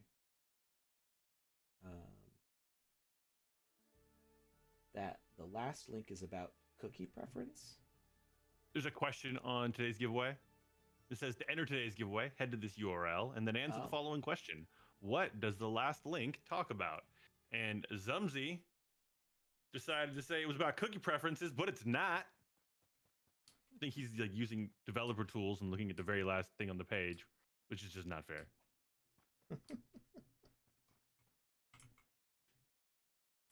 Okay, so I don't think this. In my head. You're welcome. I'm not sure that this will work because if there's no global countdown timer, then the game never ends. Yeah. Garnikin kind of beat me to it. I was just about to sing the Never-Ending Story song, but From the movie The Never-Ending Story? yeah, Or the song that never ends from Lamb Chop? Both will work, but I was thinking of Never-Ending Story. I didn't watch The Never-Ending Story until I was 30, so it really did not resonate with me. I was like, I could see how this would be big for kids in the 80s. But I was way too old, and aspects of the story were just too, there was no suspension of disbelief for me. And some of the voice acting, Atreyu, I was like, what? I recently had to admit that's a thing. Like, there are certain movies or shows or experiences that you have to have had them at a younger age for that magic to carry over. Yeah. For the longest time, I was just like, no, it's a good movie, no matter who sees it when. I was deluding myself. And I mean, I can see that with things now. Like, there's movies that my daughters watch now that I'm like, they're enthralled with, and I'm like, why? Like, parents can always kind of tell, but there are movies I think that I didn't see when they were supposed to be seen that I can still look back and go like, that was really good. Yeah. I will fight on Hook being a good movie. Oh, absolutely. Because so many people, so many like critics, star-studded, and Robin Williams and Steven Spielberg both said they didn't like it. And I'm just like, you don't know what this movie means to us. It's such a good movie. There's a couple spots that now as an adult I watch, I'm like, okay, like it feels like they cut specifically after the mermaids, and then he's going up in that elevator thing. It feels like they cut a big chunk of him like traveling through Neverland, because he's just randomly like in the snowy mountains and then not anymore. Like it felt a little disjointed. 100%.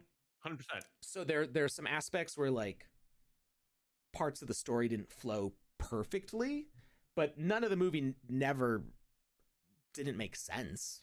Like the whole movie, the whole story makes sense. It's whimsical. It's just fun. And like, yeah, now I couldn't see it when I was 5 years old, but now I can definitely see that kid was not rolled up like a ball. That was definitely a dummy when they put his ankles to his shoulders and roll him down the gangplank. Yeah.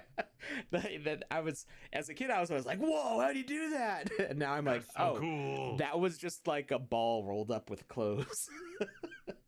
Also, fun fact here that I just found out about a couple days ago. I just dropped a picture in the Alex stream chat. You want to pull that up real quick? I just want you to see it. We can experience this together. I'm gonna drop a truth bomb on the audience here for a second. What's you're gonna love this. Okay, so do you remember the boo box scene? Yeah, I remember the boo box. Not the boo box. Okay, so guy does a bad thing and gets punished by being put into a chest that gets filled with supposedly poisonous scorpions. The bad thing being doubting Captain Hook. Why would you ever do that? Captain Hook. No, don't do that. The bad thing being not having a 100% dedication to an evil leader. Exactly. Wild stuff here. But do you know who the actor is that got put in the boo box? So I'm guessing that's not his real beard. No, it's not even a he. Oh. Well, who's That's Glenn Close. Oh my god. Right? Yeah, wait, are you serious? 100%. No way. Yep. So the fun thing that we can see now is we got to see Alex get his mind blown on camera. Boom. it's gotta be. It does look exactly like her, just like That's with a lot of spray tan and a beard. So I've been able to tell for a long time that it like does not look like a real beard. Like it looks pasted on. Pretty cool though, right? Wow.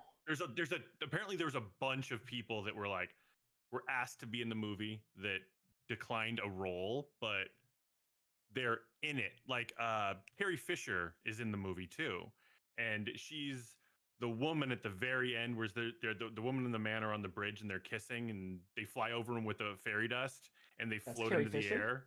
She's like this big. Yeah, like, yeah. She's in the movie for a couple seconds. Yeah, but yeah, I just thought it's really cool that a lot of these like really famous David Crosby people, and Jimmy Buffett were in there. yeah, like so many names that nobody ever knew about. They're huge. She's kissing George Lucas. What? George Lucas is the guy. I didn't know that. It's George Lucas and Carrie Fisher. How did I get half of that equation? That's wild. I don't know. I'm looking at the Wikipedia article.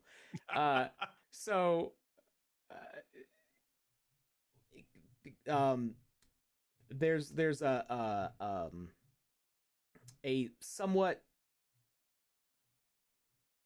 somewhat sexist genre of movie called bunny boilers, and that's a reference to a Bodyguard. Glenn Close movie. What? Isn't it from The Bodyguard? The bunny boilers? I don't think so. I'm pretty sure it's from a Glenn Close movie, which the name is escaping me at the moment. Fatal Attraction. Yes, thank you.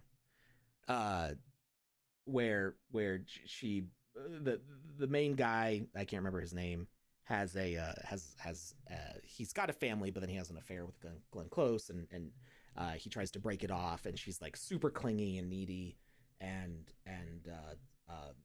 tries to like freak his family out, and she ends up putting the pet bunny in a microwave or a pot of boiling water, I think. And so that's why it's called a bunny boiler. Horrific thing. The movie is ridiculous, over the top, but the most ridiculous thing is that to at least a modern audience, nobody can understand why Glenn Close was like particularly attractive in this movie, because she's got like this kind of manic, scary smile the whole time. I mean, she's a great actress. She's a really good actress. She had a role to play, and they were like, "We want people to kind of dislike you." She's like, "I got you." By all it's like Michael Douglas, I think, is the husband. I think it's Michael Douglas. It's like his wife is like beautiful and attentive, and like it's like, why would you ever? Why are you such a fool? Why for? Yeah. So Fatal Attraction was the name of the movie. So yeah. Anyway, that's why I was just thinking like that was it's funny because some people comment on Glenn Close having kind of like almost kind of like a pirate-like features. Yeah. so when you point out that it's her and Hook, I was like, what? But then I can see it. The funny thing is, even as a kid, when that movie came on, or that scene came on, I always felt like there was more going on. Like, I felt like it was just, they zoomed in on this character, and they like clearly gave them a moment in the spotlight, and just to kill them with scorpions. Yeah, so now as an adult, I realize, they just wanted Glenn Close to have a moment to shine, and she did. And people still talk about the boo box. Like, if you bring up the movie Hook, like 1 out of every like 4 or 5 people will be like, "Oh, that boo box scene still gives me nightmares." Or that terrified me as a child. I always liked creepy movies as a kid. Like I don't know, something broken with me. I was watching Willow at 5 years old, and like The Hobbit and the Lord of the Rings by Ralph Bakshi, like the rotoscoped animation stuff is it got pretty intense.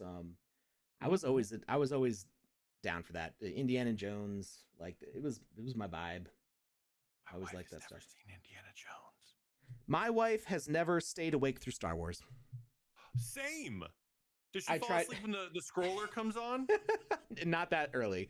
I will say the time that me and my best friend from middle school tried to get her to watch Star Wars, because it's like my best friend and I, we met. We were like, I think I was 12 and he was 11.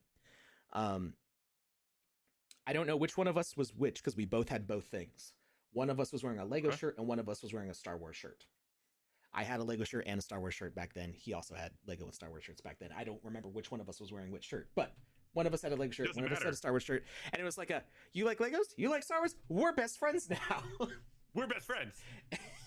And 23 years later, he's still my best friend. But so he and I were like, we gotta get her to watch Star Wars. We tried. Yes. And in her defense, it's an indefensible position, but in her defense, we did start the movie at like 9:30 at night, and she's not really a night person, so she passed out pretty fast. She has watched kind of like distractedly almost all of The Mandalorian and all of Skeleton Crew. I'm saving Skeleton Crew for when I'm bedridden. Oh, it'll be so good for you then. I'm actually happy that you get to do this, that you get to have like just a day of that. My fond memory of having surgery was watching Red Dawn. The original one. I got my wisdom teeth taken out, and I was kind of like a little bit loopy, but not. I wasn't like the people saying crazy things in the car kind of loopy. I was just sucking down a whole bunch of flavor ice, freeze pops, whatever you want to call them. Something sugary and watery and cold, and I didn't end up with the chipmunks like most people who get their wisdom teeth out. They end up with like huge massive cheeks, and I was okay because I ate an entire case of flavor ice. Like 80 of them in one afternoon.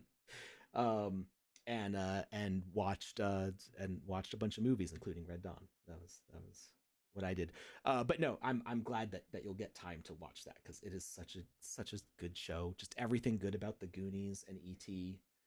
All rolled up into like a Star Wars universe, and you get like a slice of life of being a kid in Star Wars. It's like it's so good, and I enjoyed watching it with my kids. So I actually have a list that I've put together, but I'm going to actually be putting out a tweet later tonight asking people for recommendations. But one of some of the movies on my list, you just named them. It's Hook, Goonies, The Rocketeer, E.T., The Rocketeer, and Mask. Those are 5 of the movies that are on my list of things to watch. In a long time. Oh, it's such a good movie. It's so much fun. There was a question in the chat from Twitter. When do you think Sand will have their bitmap land distribution event? I'm actually looking for something online to like give me some information regarding that. I'm not familiar with right now. I'm not sure what the bitmap land is. Like, that sounds vaguely familiar. And I don't remember if this is like a partner or what, but Monero, if you have any more details as to what you're referring to, I'm not entirely sure what that's in reference to.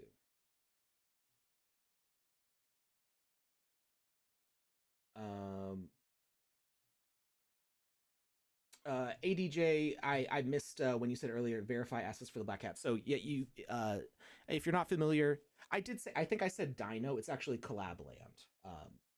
We use the Dino bot for the giveaways. Collabland is used for rolls, automatic rolls, and Collabland's used on the Sandbox Discord, a whole bunch of other Discords. I've never had any issues with Collabland. Everybody that I've talked to likes Collabland, so it's secure and good. And we've had it on the Wizzyverse Discord since we started it a year and a half ago, something like that. So yeah, you connect your wallet to Collabland and it updates your roles. So like any Wizzy stuff that you have will give different roles on on that server. But any Wizzy item that you have, I'm pretty sure it's all of them. I may need to update some of the more recent ones. Will grant you the roles and make it specifically gives you the holder role if you hold any of those items, and the holder role will give you access to the giveaways.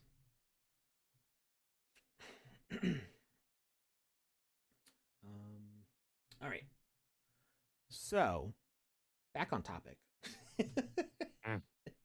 I could talk about movies all day long. We've got every avatar in range.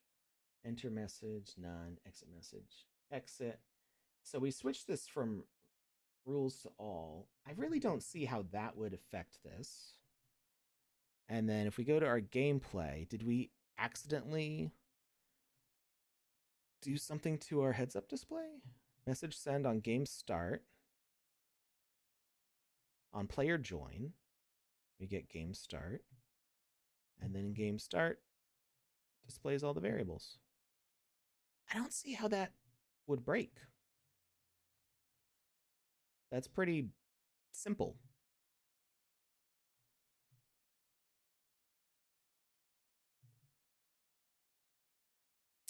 Oh, I did see. Oh, no, it's still there. Match timer's still there. We didn't even change match timer. And the match timer wasn't showing up either.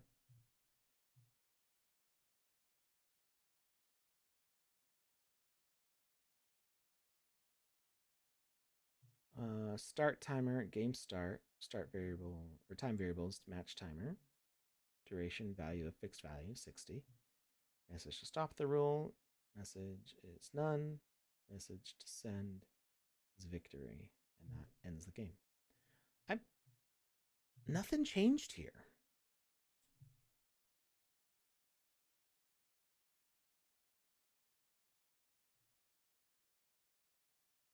I'm really confused. Like, we didn't change these variables at all. So, I mean, we didn't change this one. We changed these ones, but those were all pretty simple setups.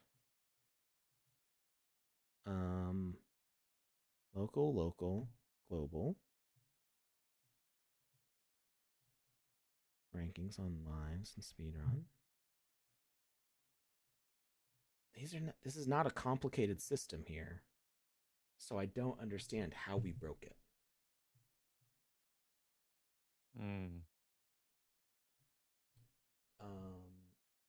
JK says the center one doesn't need to be linked. Are you referring to this? Or something in here? So if you're talking about these boxes, they don't need to physically be like, I could put all of these in the same hierarchy. It doesn't actually affect the way these logics connect together. But I have heads up display, death counter, and clock functions, each as separate things. That should be the whole setup. We've got on player join, sends the message game start. And game start is what starts the heads up display, which is the thing that's not showing at all right now. Something is making the heads up display go no.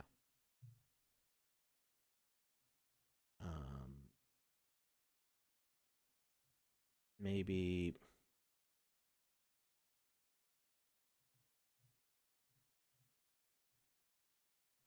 oh. All of these settings stayed the same from what they were before. It shows the value, no progress bar, only shows the value at a medium size, and it has the icons that we selected.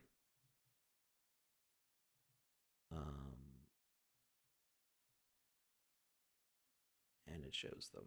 And then match timer didn't change at all.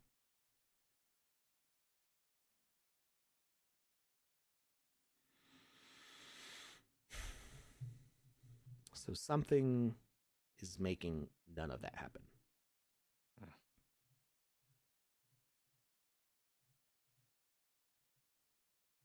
Got the spawn point. We allow persistent equipment.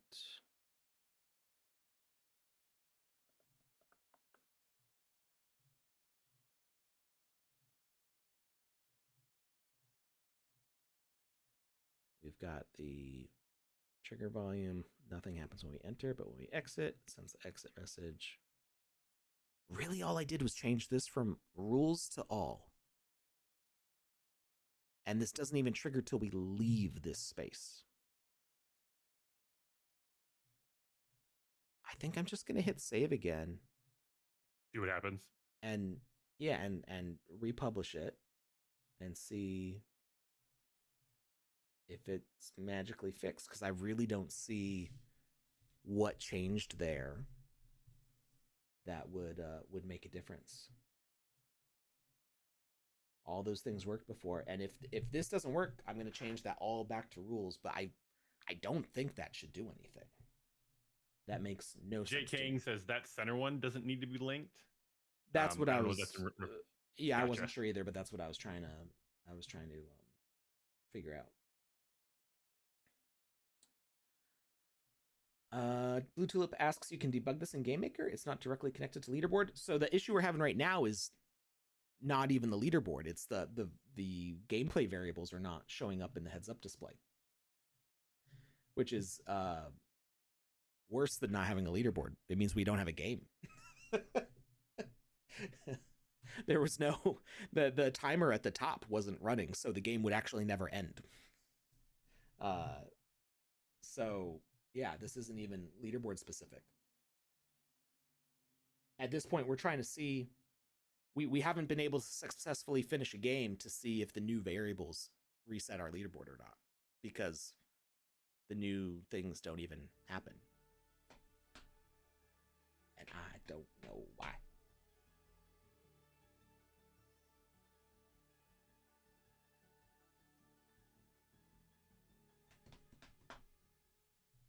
While you're looking at that, magically they're there. I didn't change anything. I just hit save again. never mind. Now they're there. I think all I had to do was stare at it hard enough, and it went, oh yeah, you're right. Let me fix that for you. my bad, yo, my bad. Like, oops, I forgot to do that. Like, yeah, you think? Oh man. Where are the shoes I want? I think I passed them.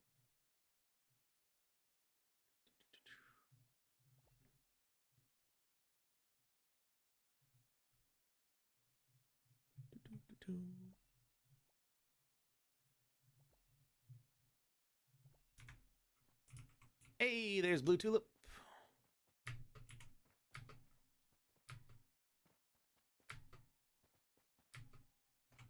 Okay, not as good of a time as I had before. Live spent is at 1 because, this is our first live.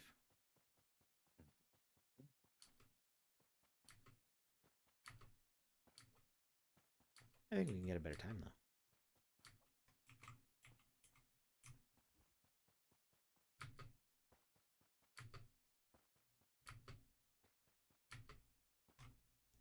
.53. I think that's slightly better than my time. Other time, it was like 6.56 or something. Give it the old Care Bear stare. I just referenced Care Bear stare like yesterday, I think.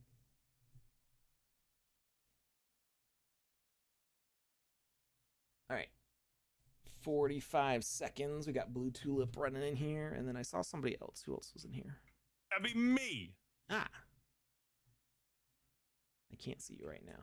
Too far away. Uh-oh. Going slow. There we go. Going faster. There you are. And the final run counter did stop. So I don't know why it wasn't stopping before, but it is now stopping. Maybe there's just some like weird server thing.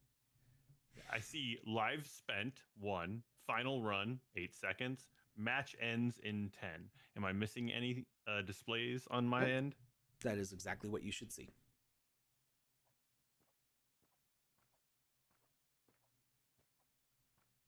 defeat. But currently, like, we all see defeat because no one person is. Are you serious? Or I'm being 100% serious. Yeah. Okay, maybe because you're at the top of the leaderboard.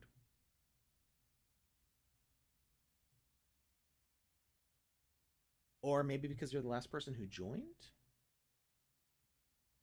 Potentially. You wouldn't be at the top Just of the leaderboard because I know I had I'm a faster time.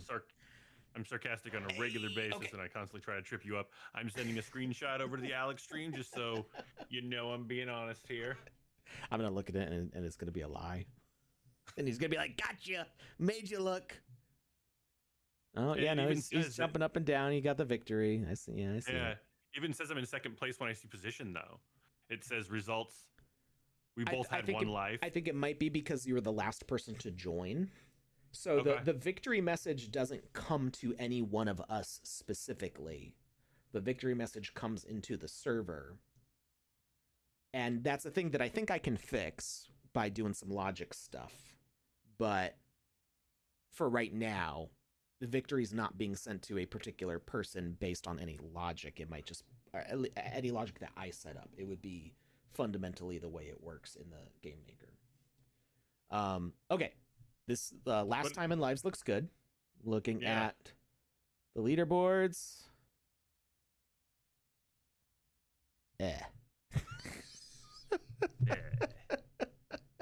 It's not reset. Ah! I don't know why. It's maybe.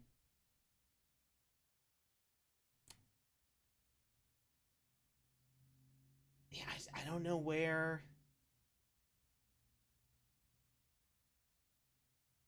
it gets that from. Maybe once you establish stuff on the leaderboard, it holds on to it and like it doesn't matter what extra variables you add onto the leaderboard. It's like, this is information we have in there and nothing will clear it away. So our next thing is to duplicate the experience, and that should, I'm pretty confident that'll reset it because it's going to have a new ID and everything. So if we look at time trials, ranking, yeah, it's still all the same info that we saw on the last thing. So we're going to close the experience and we're going to go back to our main menu.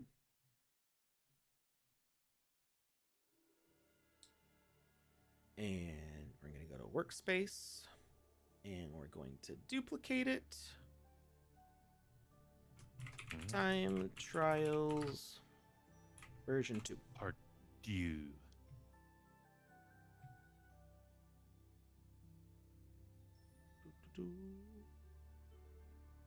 All right, we now have time trials version 2, and we can go to our list of experiences, and it's too bad we can't transfer the experience page.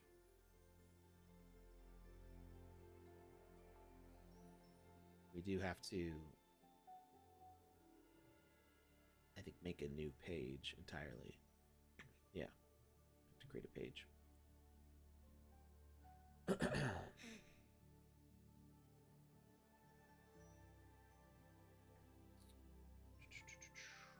Grab the graphics here. So page banner. Time trials. And you know, I'm gonna keep the name the same though. Just to be difficult. Oops. Fair enough. Why? I tried that and it opened up. There we go.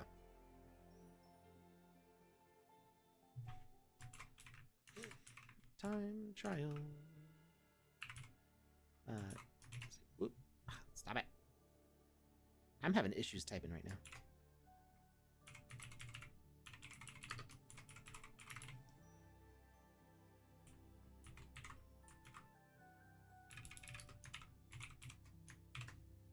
Leaderboard testing, work in progress.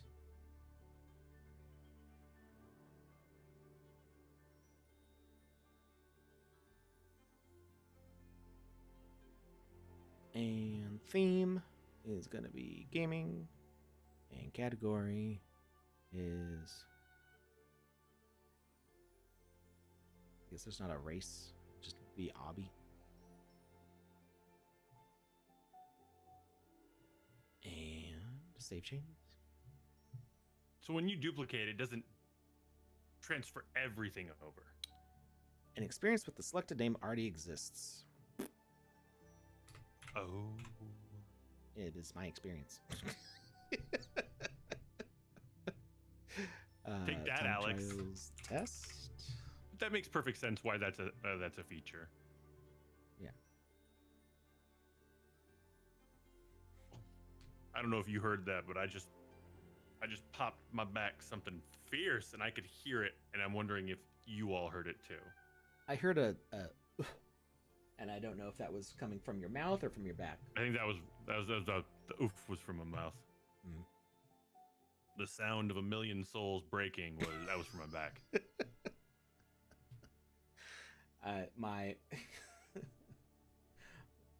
My daughter has taken after me and my wife in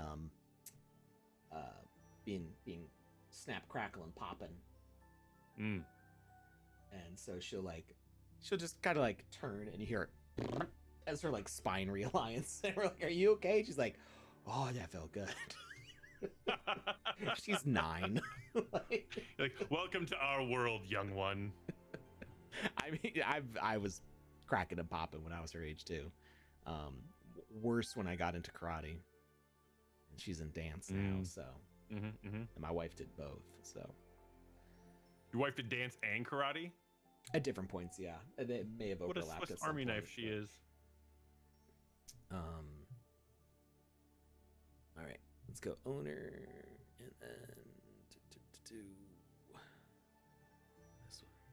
Choose. Got it. And launch experience, multiplayer. I agree. Launch experience. Do you want to check? Once you have a link for time trials test, if you wouldn't mind dropping it in the chat for everyone, I'm sure we'd all appreciate it. Will do. I'm actually looking at the...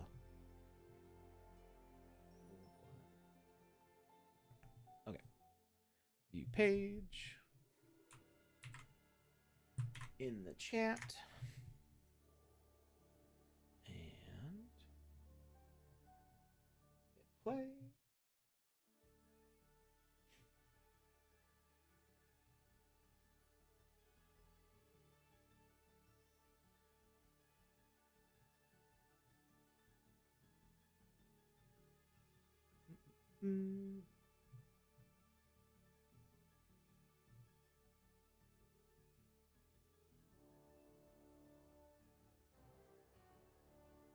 Let's see.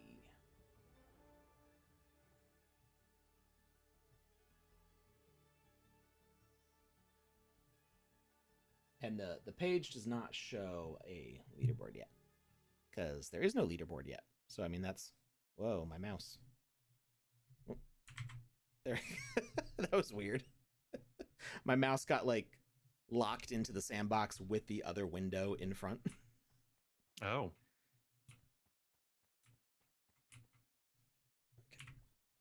Okay. Equipment. Whee. I'm loading in too, so you should have a little extra time once I get there. I'm getting a better feel for where these items are in my inventory. I mean, I know I have some faster equipment, but I would have to like look a lot harder to pull them all up. Yeah. This is close enough.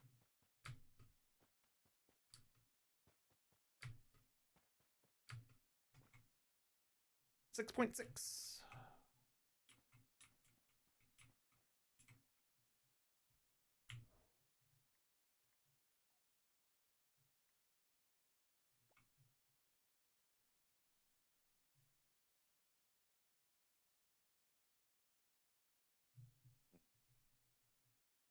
got 20 seconds.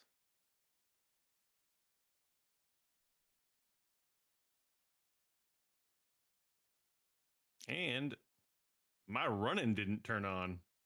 Uh-oh. Ah, that's a lot faster. There we go. You got 5 seconds to walk over here. Oh no. You ran out of time. Well, we'll see if that counts. Did your timer stop? But I'm here. Yeah, you didn't have okay, good. Okay. Did it say you won? It looks like it. I'm doing the happy dance. I think it's because you're the last one in. Mm-hmm. It also says I have 2 lives, and it did count my time as 7:26. And Blue Tulip had no lives and no time. Blue Tulip, it is always you who somehow ends up with a null score at the top and of they're the not leaderboard. on the actual time trials test leaderboard portion. Blue Tulip, I think there's something wrong with your computer.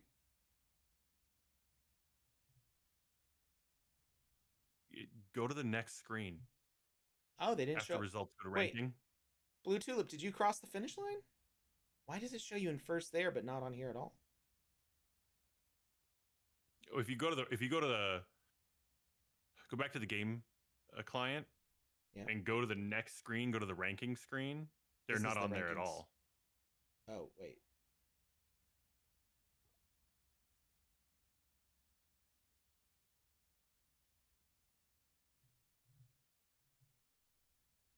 Your score, see, there we go. Your score is regular. So, why did you end up in first position? Well, I think you ended up in first position. They were just on the first slot because they had no information. I didn't finish. Oh!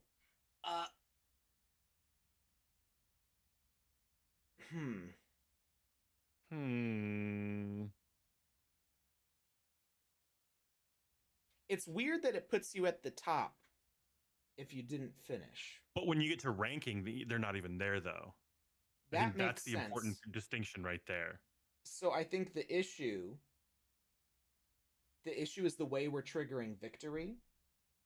Is that it's triggering victory for everybody, and because Blue Tulip had it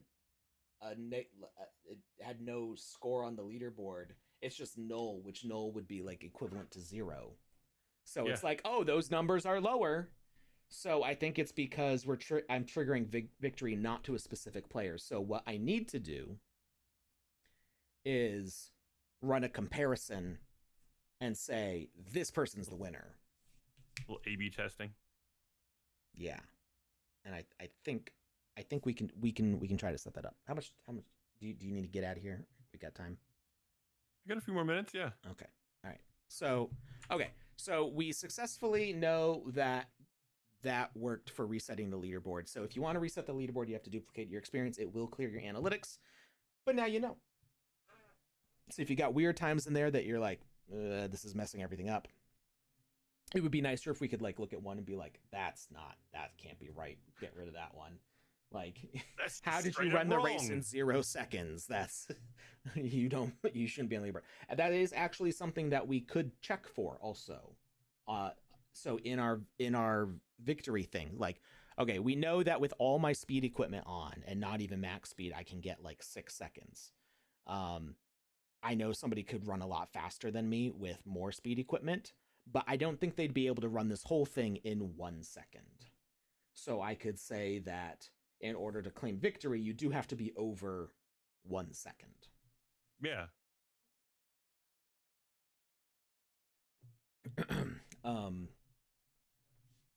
So some exclusions to the end analytics.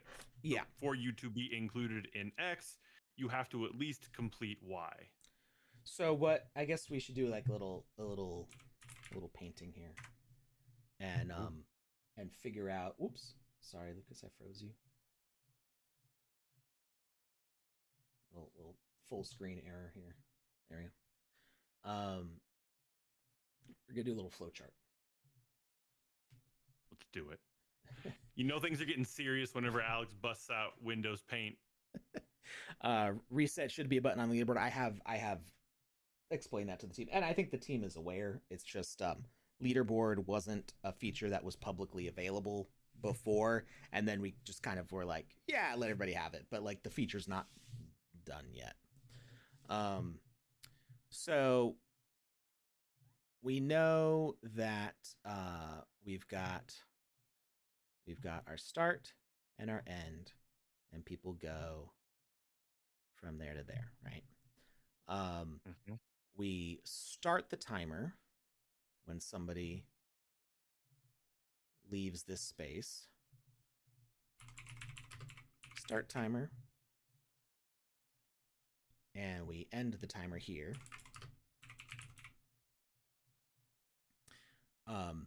But we don't want their score time to be whatever their timer time is, because that will, well, see, it's kind of okay because Blue Tulip didn't cross the finish line. It didn't count, so it's not like they're going to be higher up on the leaderboard, although in those final match results it kind of looks like that way. The problem that I would run into is that when we end the match, if I'm comparing everybody's times, Blue Tulip's time would be potentially less if they had just started the race and they didn't cross the finish line, and I run a comparison in that moment. It would be like, we're trying to figure out whose victory this is. Who's got the lowest time? That person's got the lowest time, but they didn't cross the finish line. So we want to no finish line crossing be exclusionary. Well, we need a current race time variable. So when you cross the finish line, it goes into this. That line is so thin you can't see that. It goes into this. Then we need to run some math. So you want to calculate best time. So once your current race time by crossing the finish line has been calculated, the next thing that it does is it looks at your best time, and we can start the best time with like some stupidly high number, like 99999, and then be like, was your race time better than this time? And the first time across the finish line, it will be. Or we can just set. I wonder, can we set a variable? Let's see, variables. So I don't think we can set a time to be.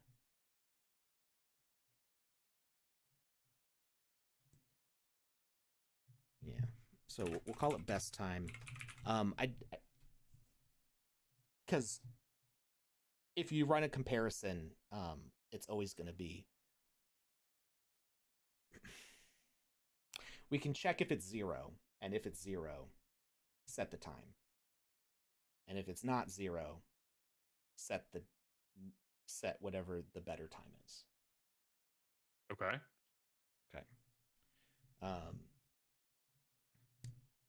So we'll just write that out logically. So the best time. Make this not so ridiculously big. So if best time is equal to 0, then set best time to current race time. Why is it Montserrat black? It's huge. There we go.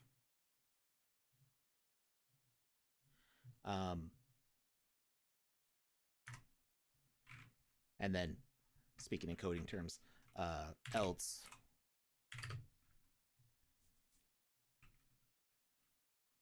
Get an ad starting in about a minute. Okay. If best time is more than current race time, do nothing. Else if best time is less than current race time, set best time to race time. So I mean that might sound a little it's pretty simple, but it might sound a little goofy. Sandbox advertises no coding. This is not real coding. There's no syntax here. This is just because you don't have to type code, and like I have a terrible memory for actual real syntax, doesn't mean that you don't have to figure out logic. Actually, the funny thing is in this specific case, if I did know syntax in a language, it would be a lot faster for me to just type that than to like jump through these rules hoops. But these rule hoops are kind of the same logic. They're just chunks of logic that you can stick together. But let's take a break real quick for that Twitch ad break. And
And we're back.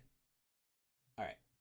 So we're gonna try to sort out this uh little bit of logic here. So, um, when somebody crosses the finish line, we have this exit, or sorry, this enter message. They've entered the finish line space. And oh, I set best time as a global variable. That was a mistake. Time local best time formatting create. Okay, so we got this best time variable. We got our clock functions going. We're gonna have a new rule that does a comparison, and let's see, let me try to remember. Actually, I don't think I've used if else yet since they added it. This might actually help. So if we start this with the enter message,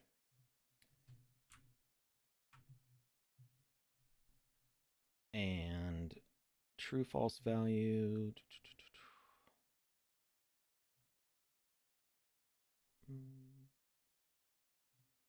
Variable. Select. Oh.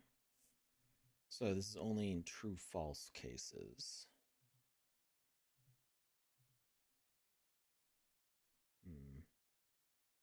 Message send when true. So I guess you could set up true false statements based on time comparisons, but I think we could also just do it without the if else maybe. So let's see.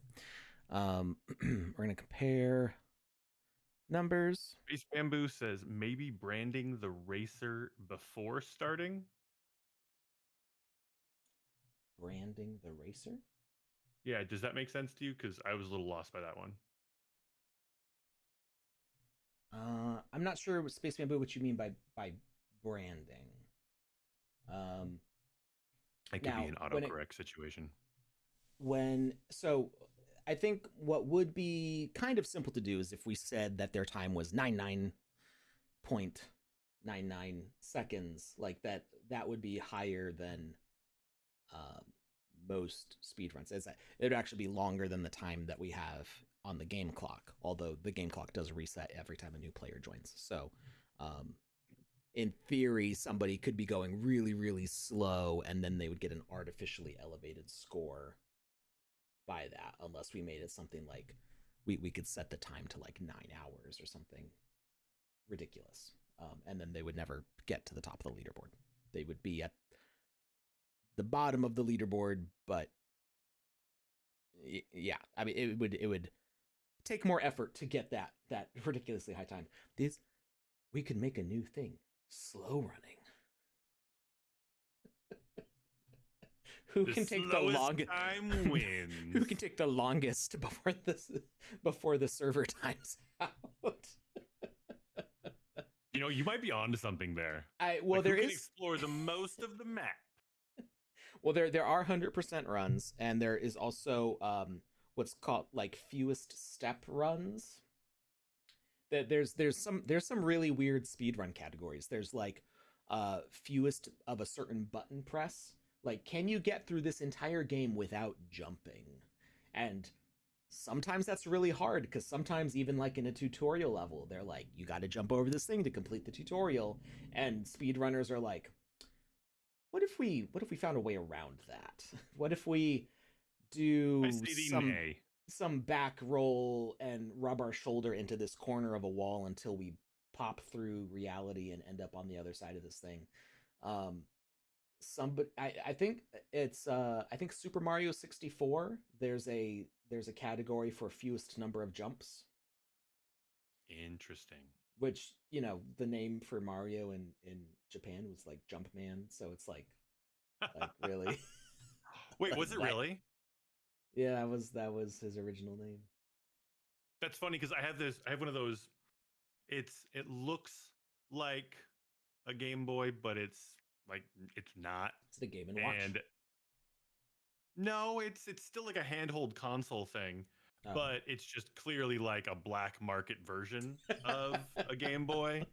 And it's like if you ordered a Game Boy on Temu, what would come, you know? Right. And it's got some games on there, and I was like, I have no idea what these are, but they're clearly rip-offs of Mario. But one of them is like Jumpman or whatever you called it, and I never understood that. And so maybe it's just a literal translation for one of the older Mario games that came out for consoles, but in Japan. Yeah. So yeah, Jumpman's like the original Japanese name for Mario. Or okay, so I think he's called Jumpman in Donkey Kong. Okay. Like in the game Donkey Kong is the villain, and Jumpman is the hero. And then I think Mario's always been called Mario since like the original Super Mario Brothers. Like, I don't think it's called Super Jumpman Brothers or anything like that. Like, I think it was Super Mario Brothers, like, however they called it there. I don't remember exactly how the names worked, but like Mario is a name that's easy enough to say in Japanese. Okay. That it doesn't really get like distorted in the way it sounds. But Jumpman was like the traditional name for Mario before that. Okay. How do we count jumps in TSP? I think you just have to go with like the manufacturer's warranty on your keyboard, and if your space bar fell off, then 7. Then you have an idea. 7 million probably by now. Yeah. Nope. 7 total. From the beginning of TSP explains to some now. Things. That's why I'm so bad at parkour. I almost never jump. I just run straight off the ledge, and I pray, and it doesn't work.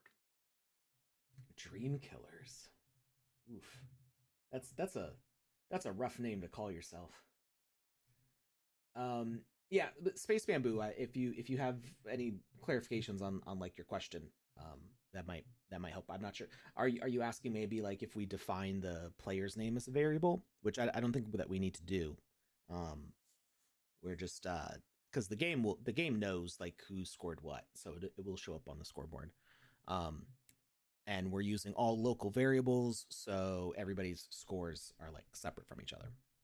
So, we want to compare. Let's see. Can we do a maximum value?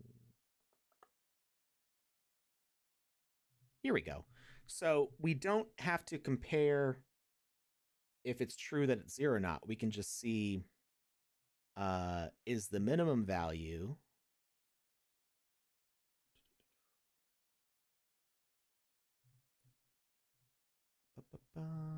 so we enter, and then we find, can we not use variables for this?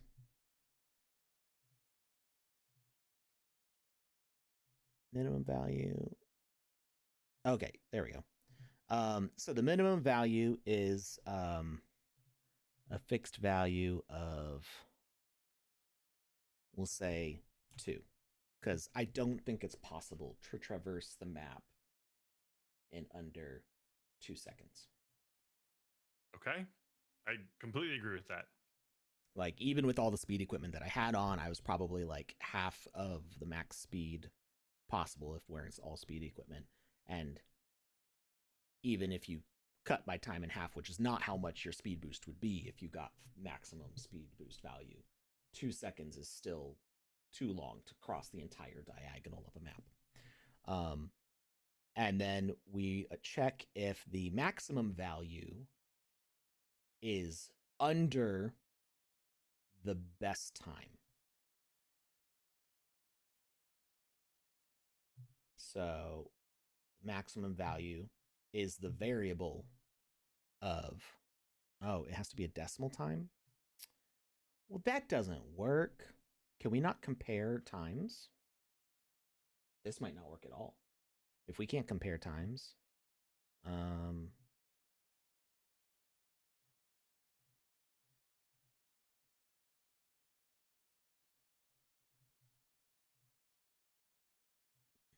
Time. Start timer, stopwatch, pause time, set time values. So I was checking if a number is in range. So maybe if we just compare numbers, I was thinking maybe I could like do a little shortcut. Select a number. Okay, so we can compare numbers of a time. So message required on exit, or sorry, on enter. I keep on saying that. It's because we exit the start and we enter the finish, which normally you would think of it enter at the start and exit at the end, but it's flopped. Wait,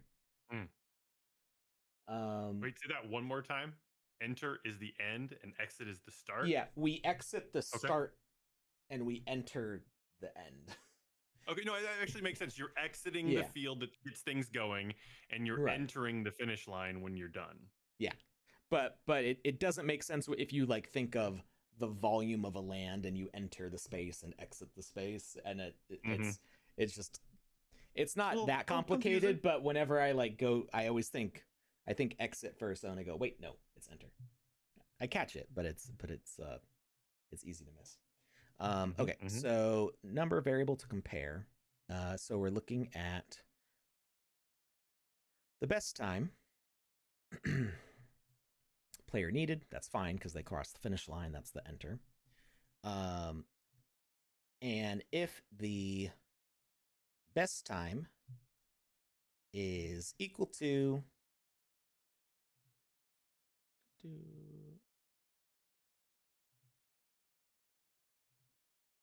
0,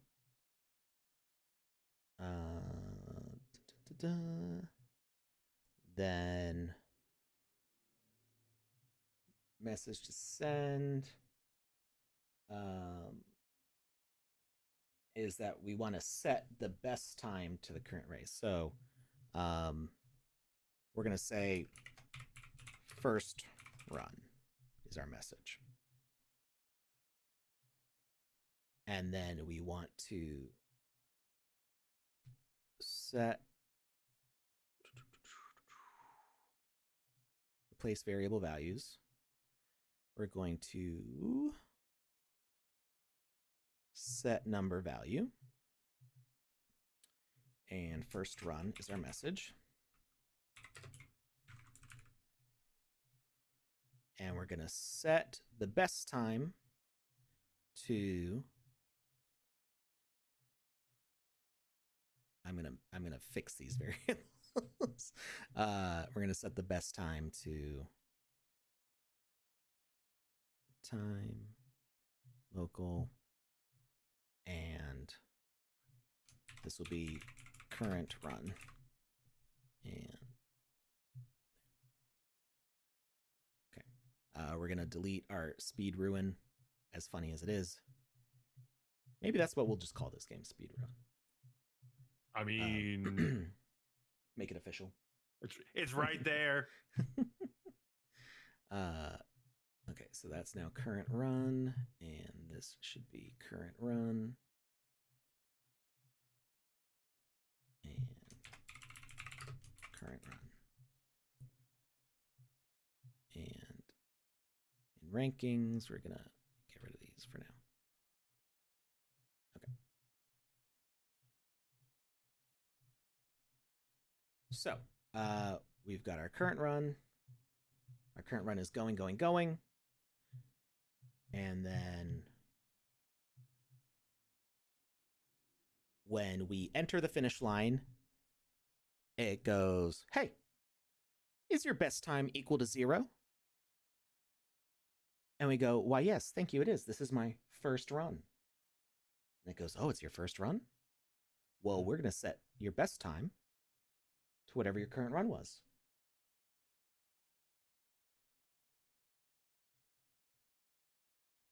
So we're going to call this rule set first run. And compare numbers. This is checking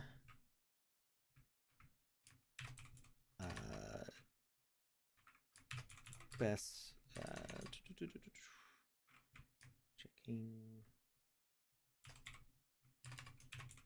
best time at start and Setting original runtime. Do I like camel caps or not?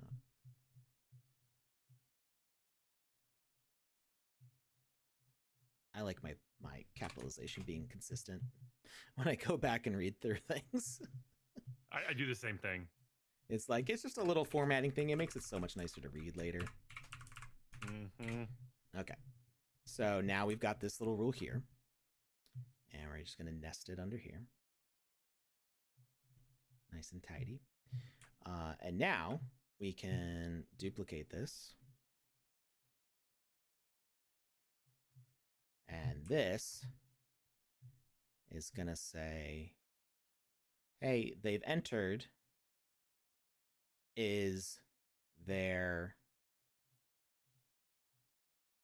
current time, is their current run less than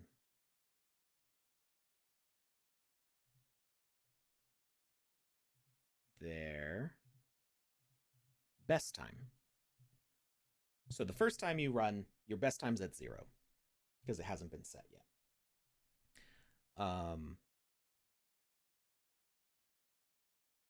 And actually, we could hide best time on the we don't even have to show the best time on the heads up display until you make your first run. So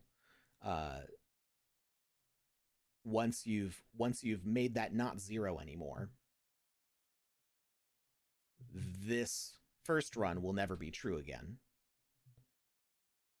And it's only going to check if your current run is less than your best time and update that best time variable. So we enter, it checks current run and goes, hey, your best time was 10 seconds. Was this less than 10 seconds? And we'll say new best time.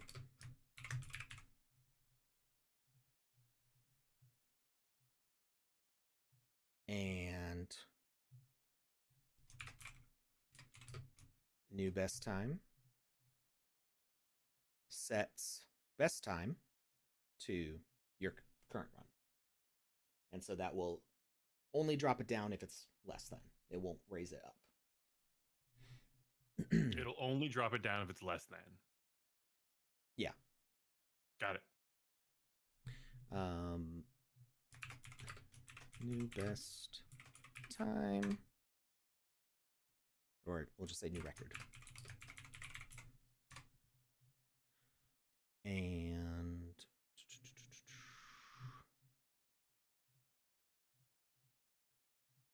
check best time.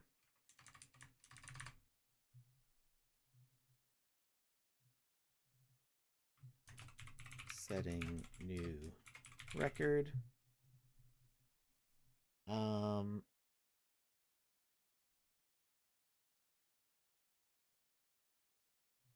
Let's see.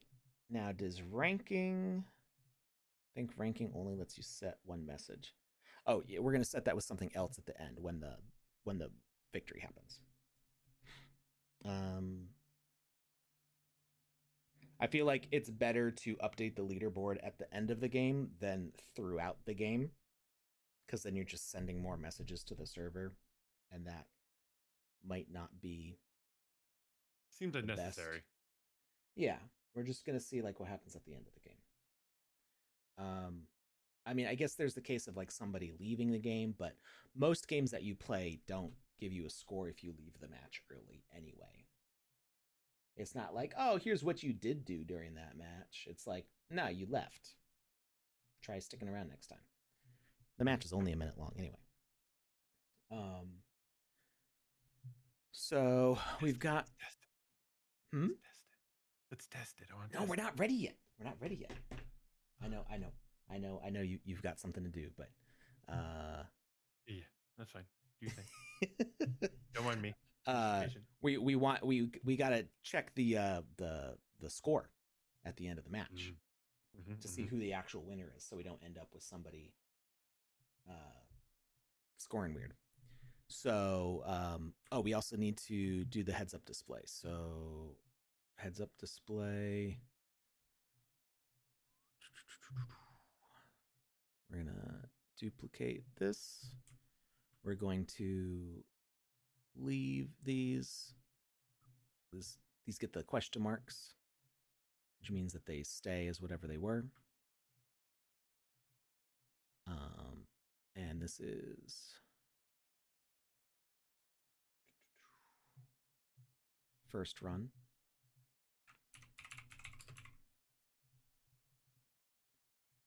And we are going to add a variable here of best time.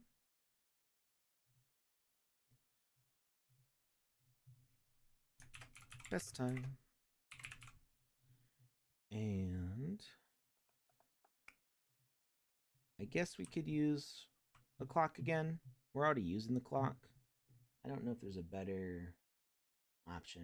We just have multiple ones with clocks.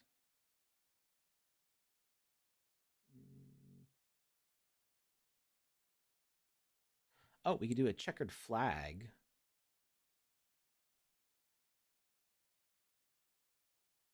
What do you think, chat? Should the checkered flag be for the best time or for the current time? So I've got the checkered flag and I've got the clock. And I'm thinking that the clock should be for the current time, and the checkered flag should be for like, hey, you finished the time. Yes. I feel like that makes sense. And then we've got the bell for the end of the match. Okay. Value true, value only. This time. Okay. And then this is oh wait, we don't have a name for this one. Rename. Starting HUD and record HUD. Okay. So now that will update. And then we need what happens at the end of the game, which is what records all the scores. So at the end of, we get this victory here. I think we shouldn't send victory with this one. We should record the scores and then declare victory, just to do like the right order of operations here. So we're going to say match end. And also we want victory to just go to whoever's got the highest score. That's the part where I'm not sure if we can compare the local variables. Maybe that's what the, oh, was it saying something about branding the usernames?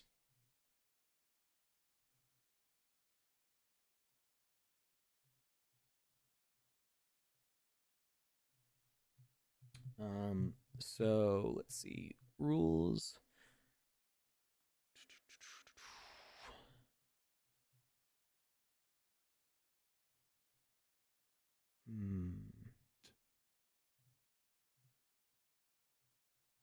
We've got. Hey, Alex. Yeah, what's up? I got that winner. Oh, who's our winner? Congratulations goes out to Elko Zero. You have won yourself Wizzy's Singed Orange Hat.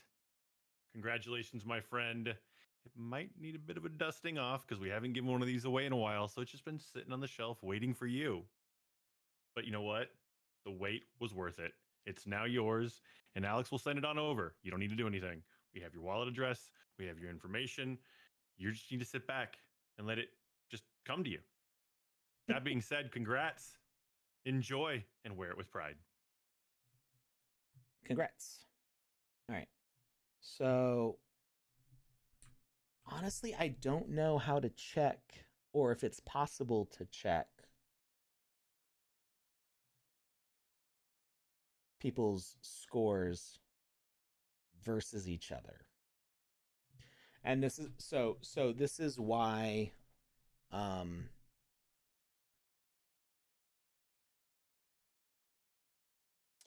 the way racing games in the sandbox have been set up is that whoever crosses the finish line first, you just have one race session, and that declares the victory for the game.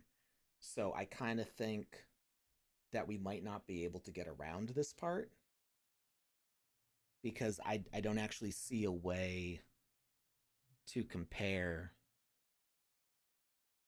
multiple players' times against each other.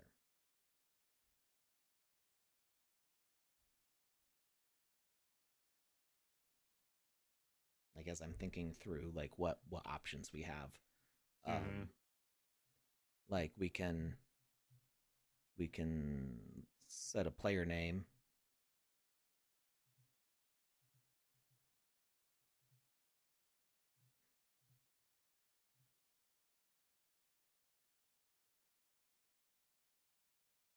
To a variable.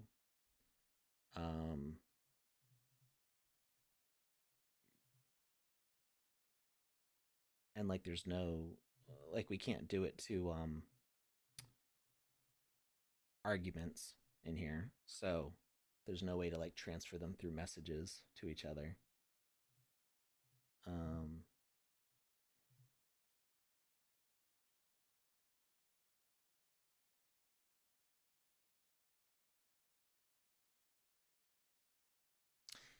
Can we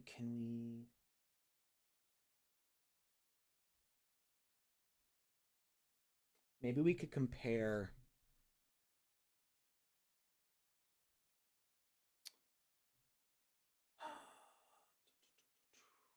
I was thinking like we could set a global variable, but then it's going to be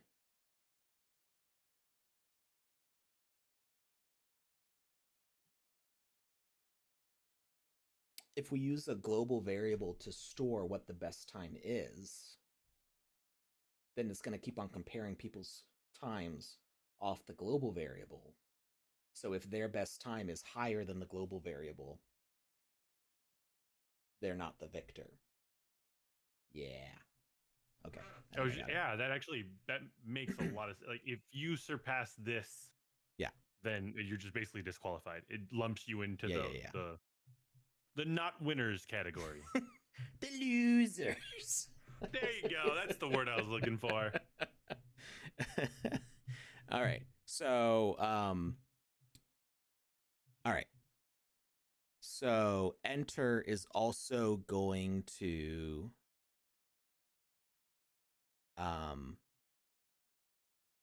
run that comparison. So we need a new variable, which is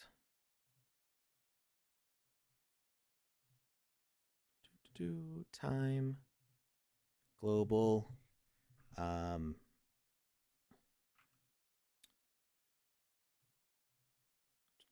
Actually, we're gonna change best time here to personal record.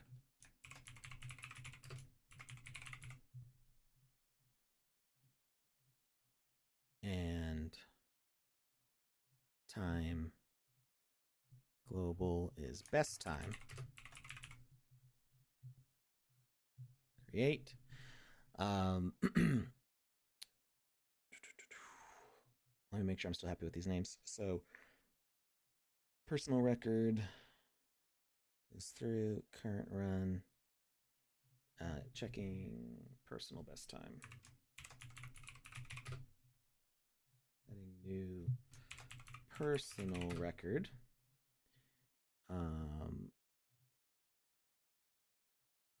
And on here, it's gonna say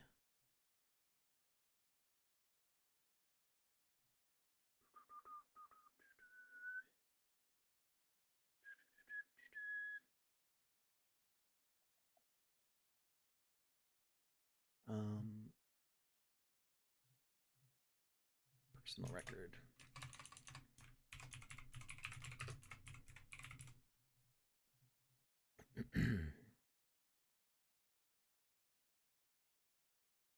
the global leaderboard will display and be based on the personal records across all the games.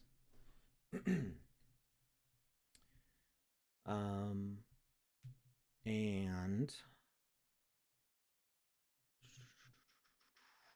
from the start of the match,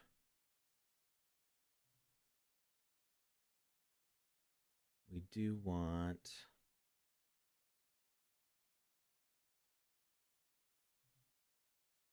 best time over here.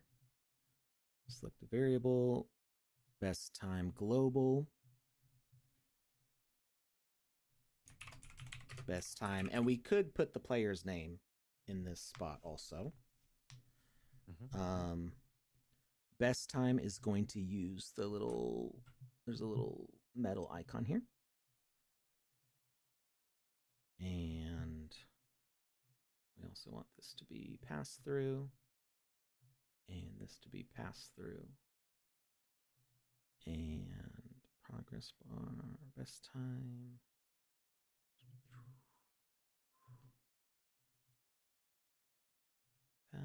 Value only.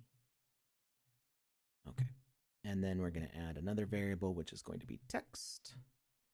And name is, we don't want to call them the winner because they haven't won yet necessarily.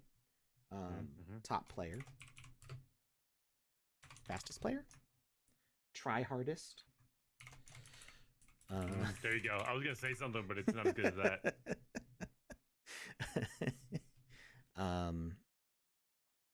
And the value is going to be not set yet. Or we can just leave it blank. No record yet. Right. And this one is going to be here. Select variable, fastest player.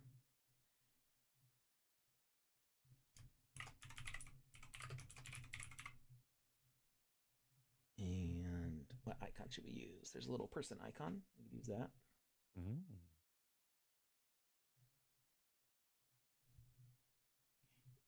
All right. Starting HUD. New record HUD. We'll just leave that. It's not that important. Death counter, clock functions. All right. So we're checking our best time at start. Setting original runtime, checking personal best time, setting a new personal record, and then I think each time we complete a run,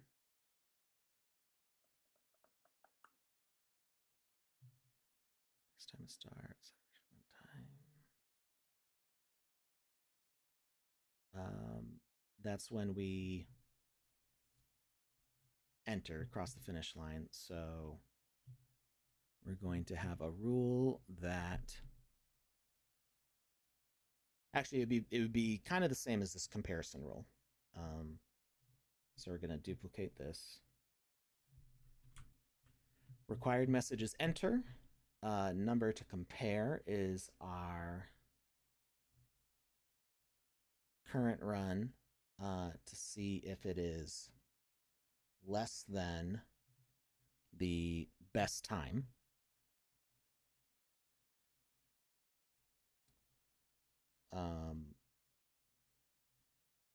And we also need the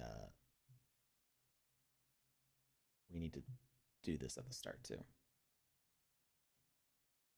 The same comparison that we already did.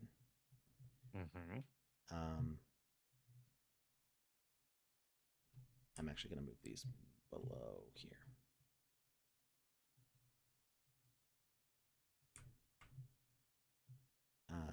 So we're going to set global time.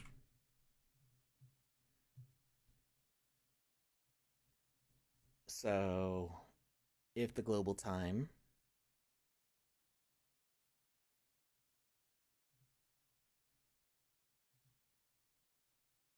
or the best time is 0, then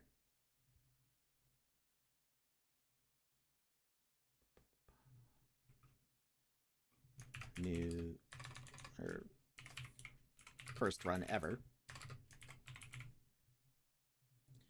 And first run ever is going to set the global time to the value of our current run. That will only happen for the first person, because after that, it's not going to be equal to 0. So whoever does it first is the first one to set this. Oh, thanks, Space Bamboo. I'm hoping this all works, because this is all theoretical until I hit play. But we'll see. We'll see. Set global time. Wait, does this still say new rule set? New record? Oh, somehow I separated these. These are supposed to go next to each other. Go in there. There we go. Set global time, first run ever, sets the variable current run. Then for each subsequent run, when every player crosses the finish line, it's going to check their current run to see if it's less than the best time. And it'll be new best global time. New best global time. And then it'll set their personal record to the value of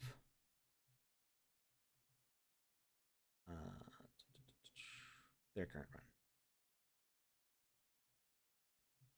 And it will also set the value of the player name, new best global time, to fastest player.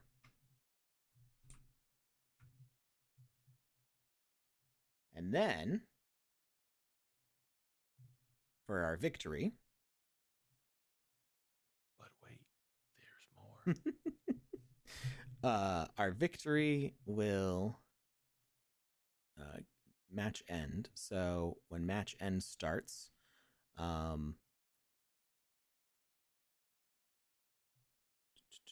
we need to compare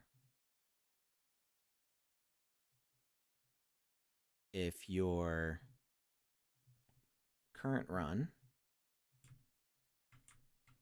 or if your best run. So yeah. So match end. If your current run is equal to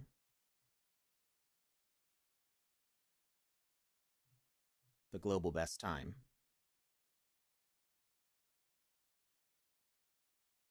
then you get victory.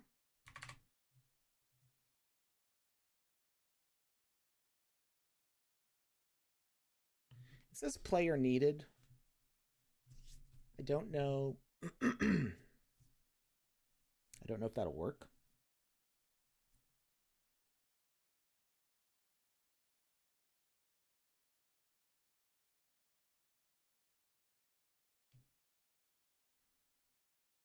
I had an idea of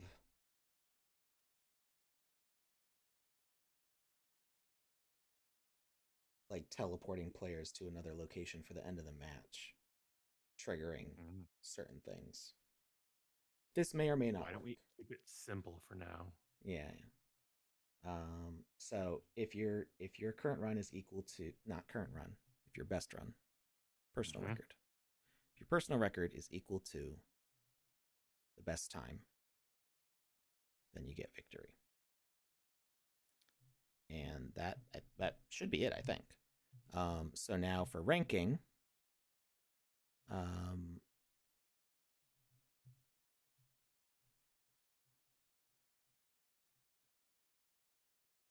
I do think we need to record this throughout, though.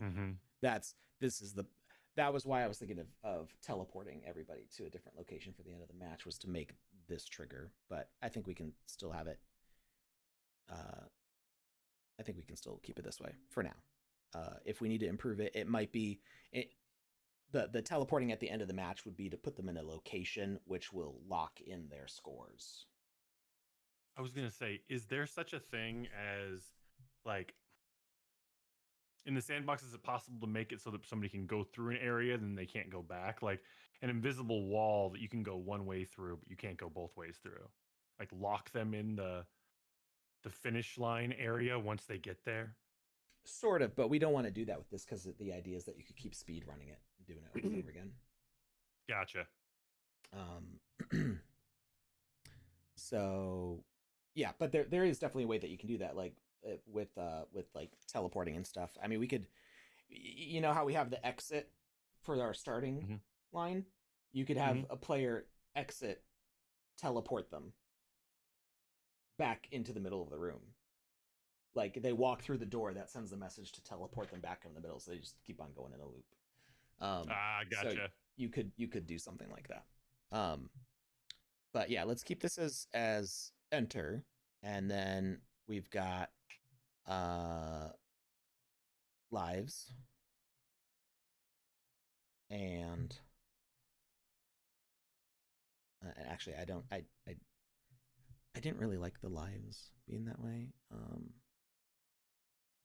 If we go back and delete lives, and then number integer next local, new number variable lives, value 0, create, and then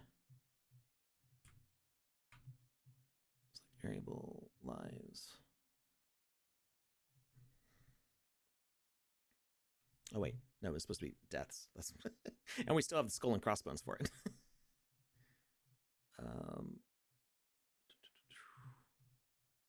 Local deaths. Create, select variable, deaths. Deaths. Value only, and then deaths selected here. Deaths selected there. And I think that was the only part that used deaths. Okay. So that should be all set. Then we do the rankings. We enter. We add our first variable being deaths. You have the fewest deaths. You're higher in the leaderboard. And then the best time with the fewest deaths. And that's how we had always ranked it. So then that was based on personal record. And we'll just call that time on there. And that should be everything. Let's give it a quick save. And I'm going to do an offline playtest just to make sure that our numbers are showing up the way we expect.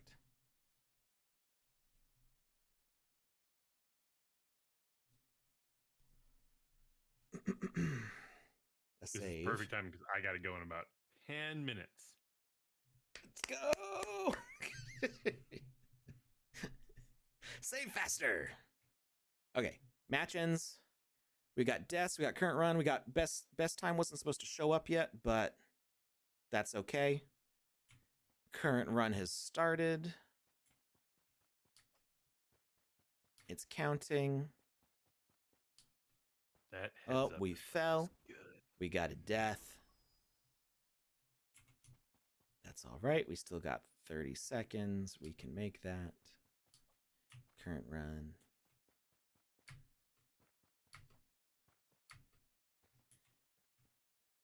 Personal record. Oh, it's squished best time down. Personal record didn't set.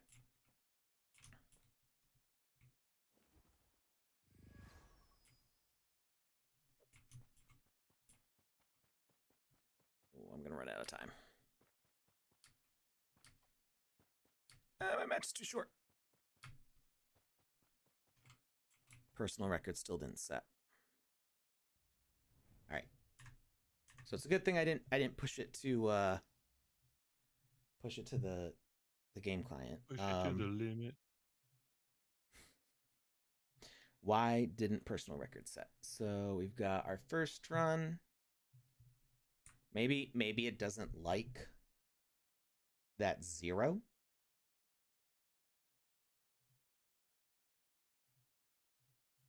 Maybe it doesn't like the formatting of the 0. So we can make a variable. I mean, what happens if we just yeah, I can't do special characters in there. What if we make a variable that's actually a constant? We're going to say time, and this is a yeah, it can be a global new time variable. This is going to be 0 time. Formatting this way. This is going to be, we're not going to do anything to change that time. This is just going to be what we compare to. So variable and then 0 time.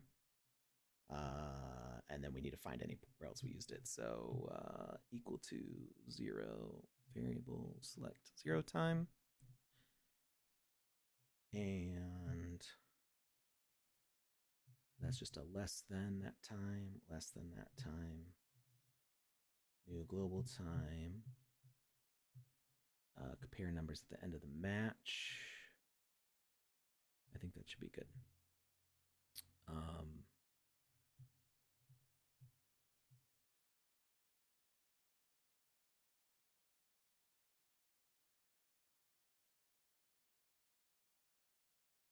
right. Let's try that again. Mm-hmm. Whoa, my equipment just appeared. And I got really fast. No record yet. And personal record still not showing up. Best time still not showing up. Okay, so it's not the number then. What is going on with that comparison? So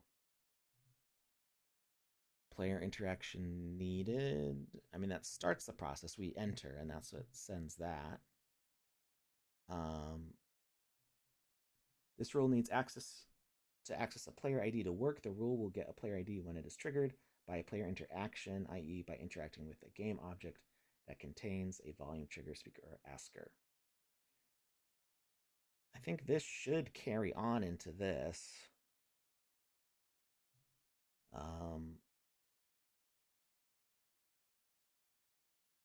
Get first run.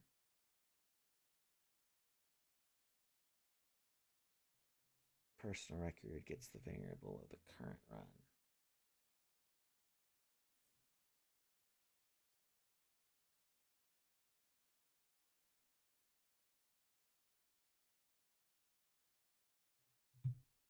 I'm pretty sure these link together.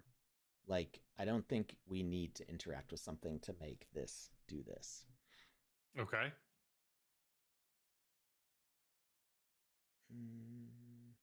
We might need one more stream on this. I said it was going to be the last stream, but I feel like we're so close. What does that even really mean? I feel like we're so close. Yeah. To something, yeah. to something cool here. Do one more. Maybe it'll be a half and half stream where you finish this up and you play some games.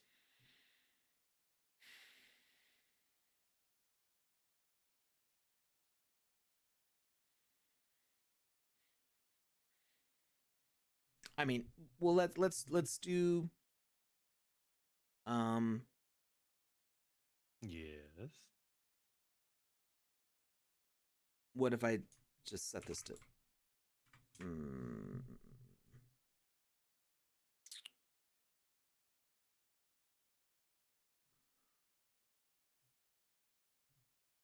I'm gonna add an interaction here.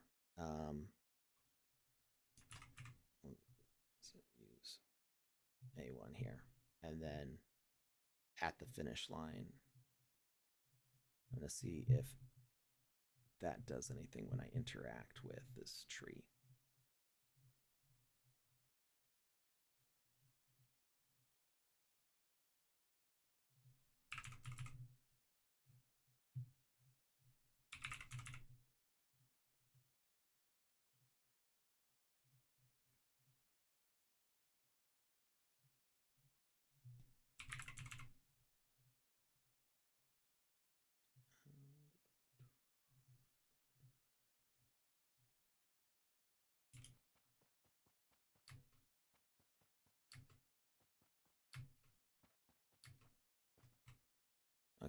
So I got my current run. There's no personal record, no best time, but if I interact,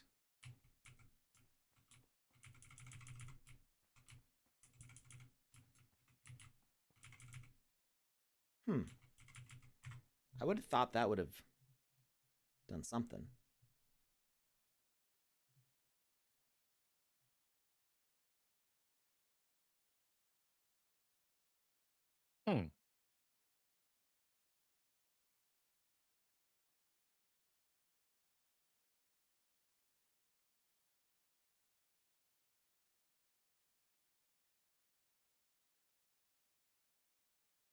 Unless, do I have these backwards? I don't think so. Maybe it takes it and puts it in this one. Maybe this should be current run. That there was the entrances, the end, and exit is the beginning. So maybe there are points of the logic that need to be flipped as well. I mean, this is kind of backwards from the way I would word this, but maybe that's just it. Maybe just I had it backwards.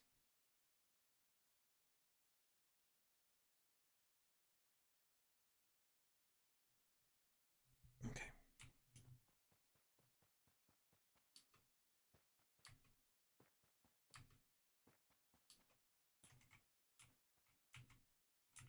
Nope. That still doesn't do it.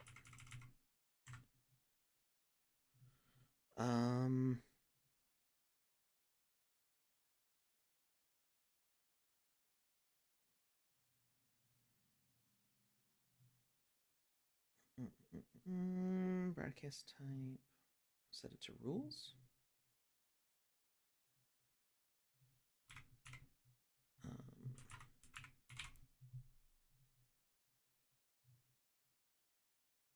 Thank you very much to Panda Pops for the raid. Hey, Panda. We're actually just about done. It's okay. We got a raid lined up as well. So okay, good. I'm actually going to message Panda about it here in a second. It's not working. I don't know why that's. It should be replacing that variable.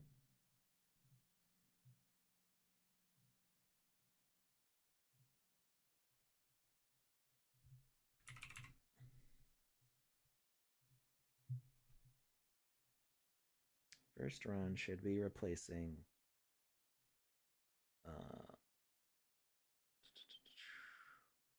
personal record with current time.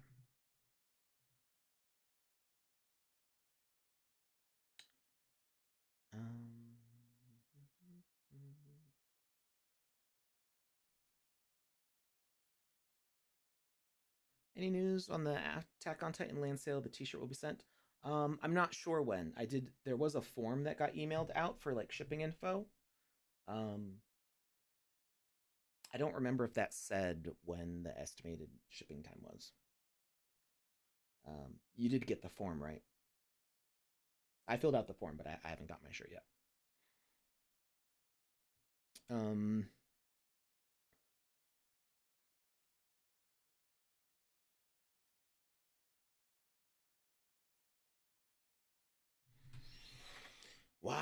Why doesn't this work?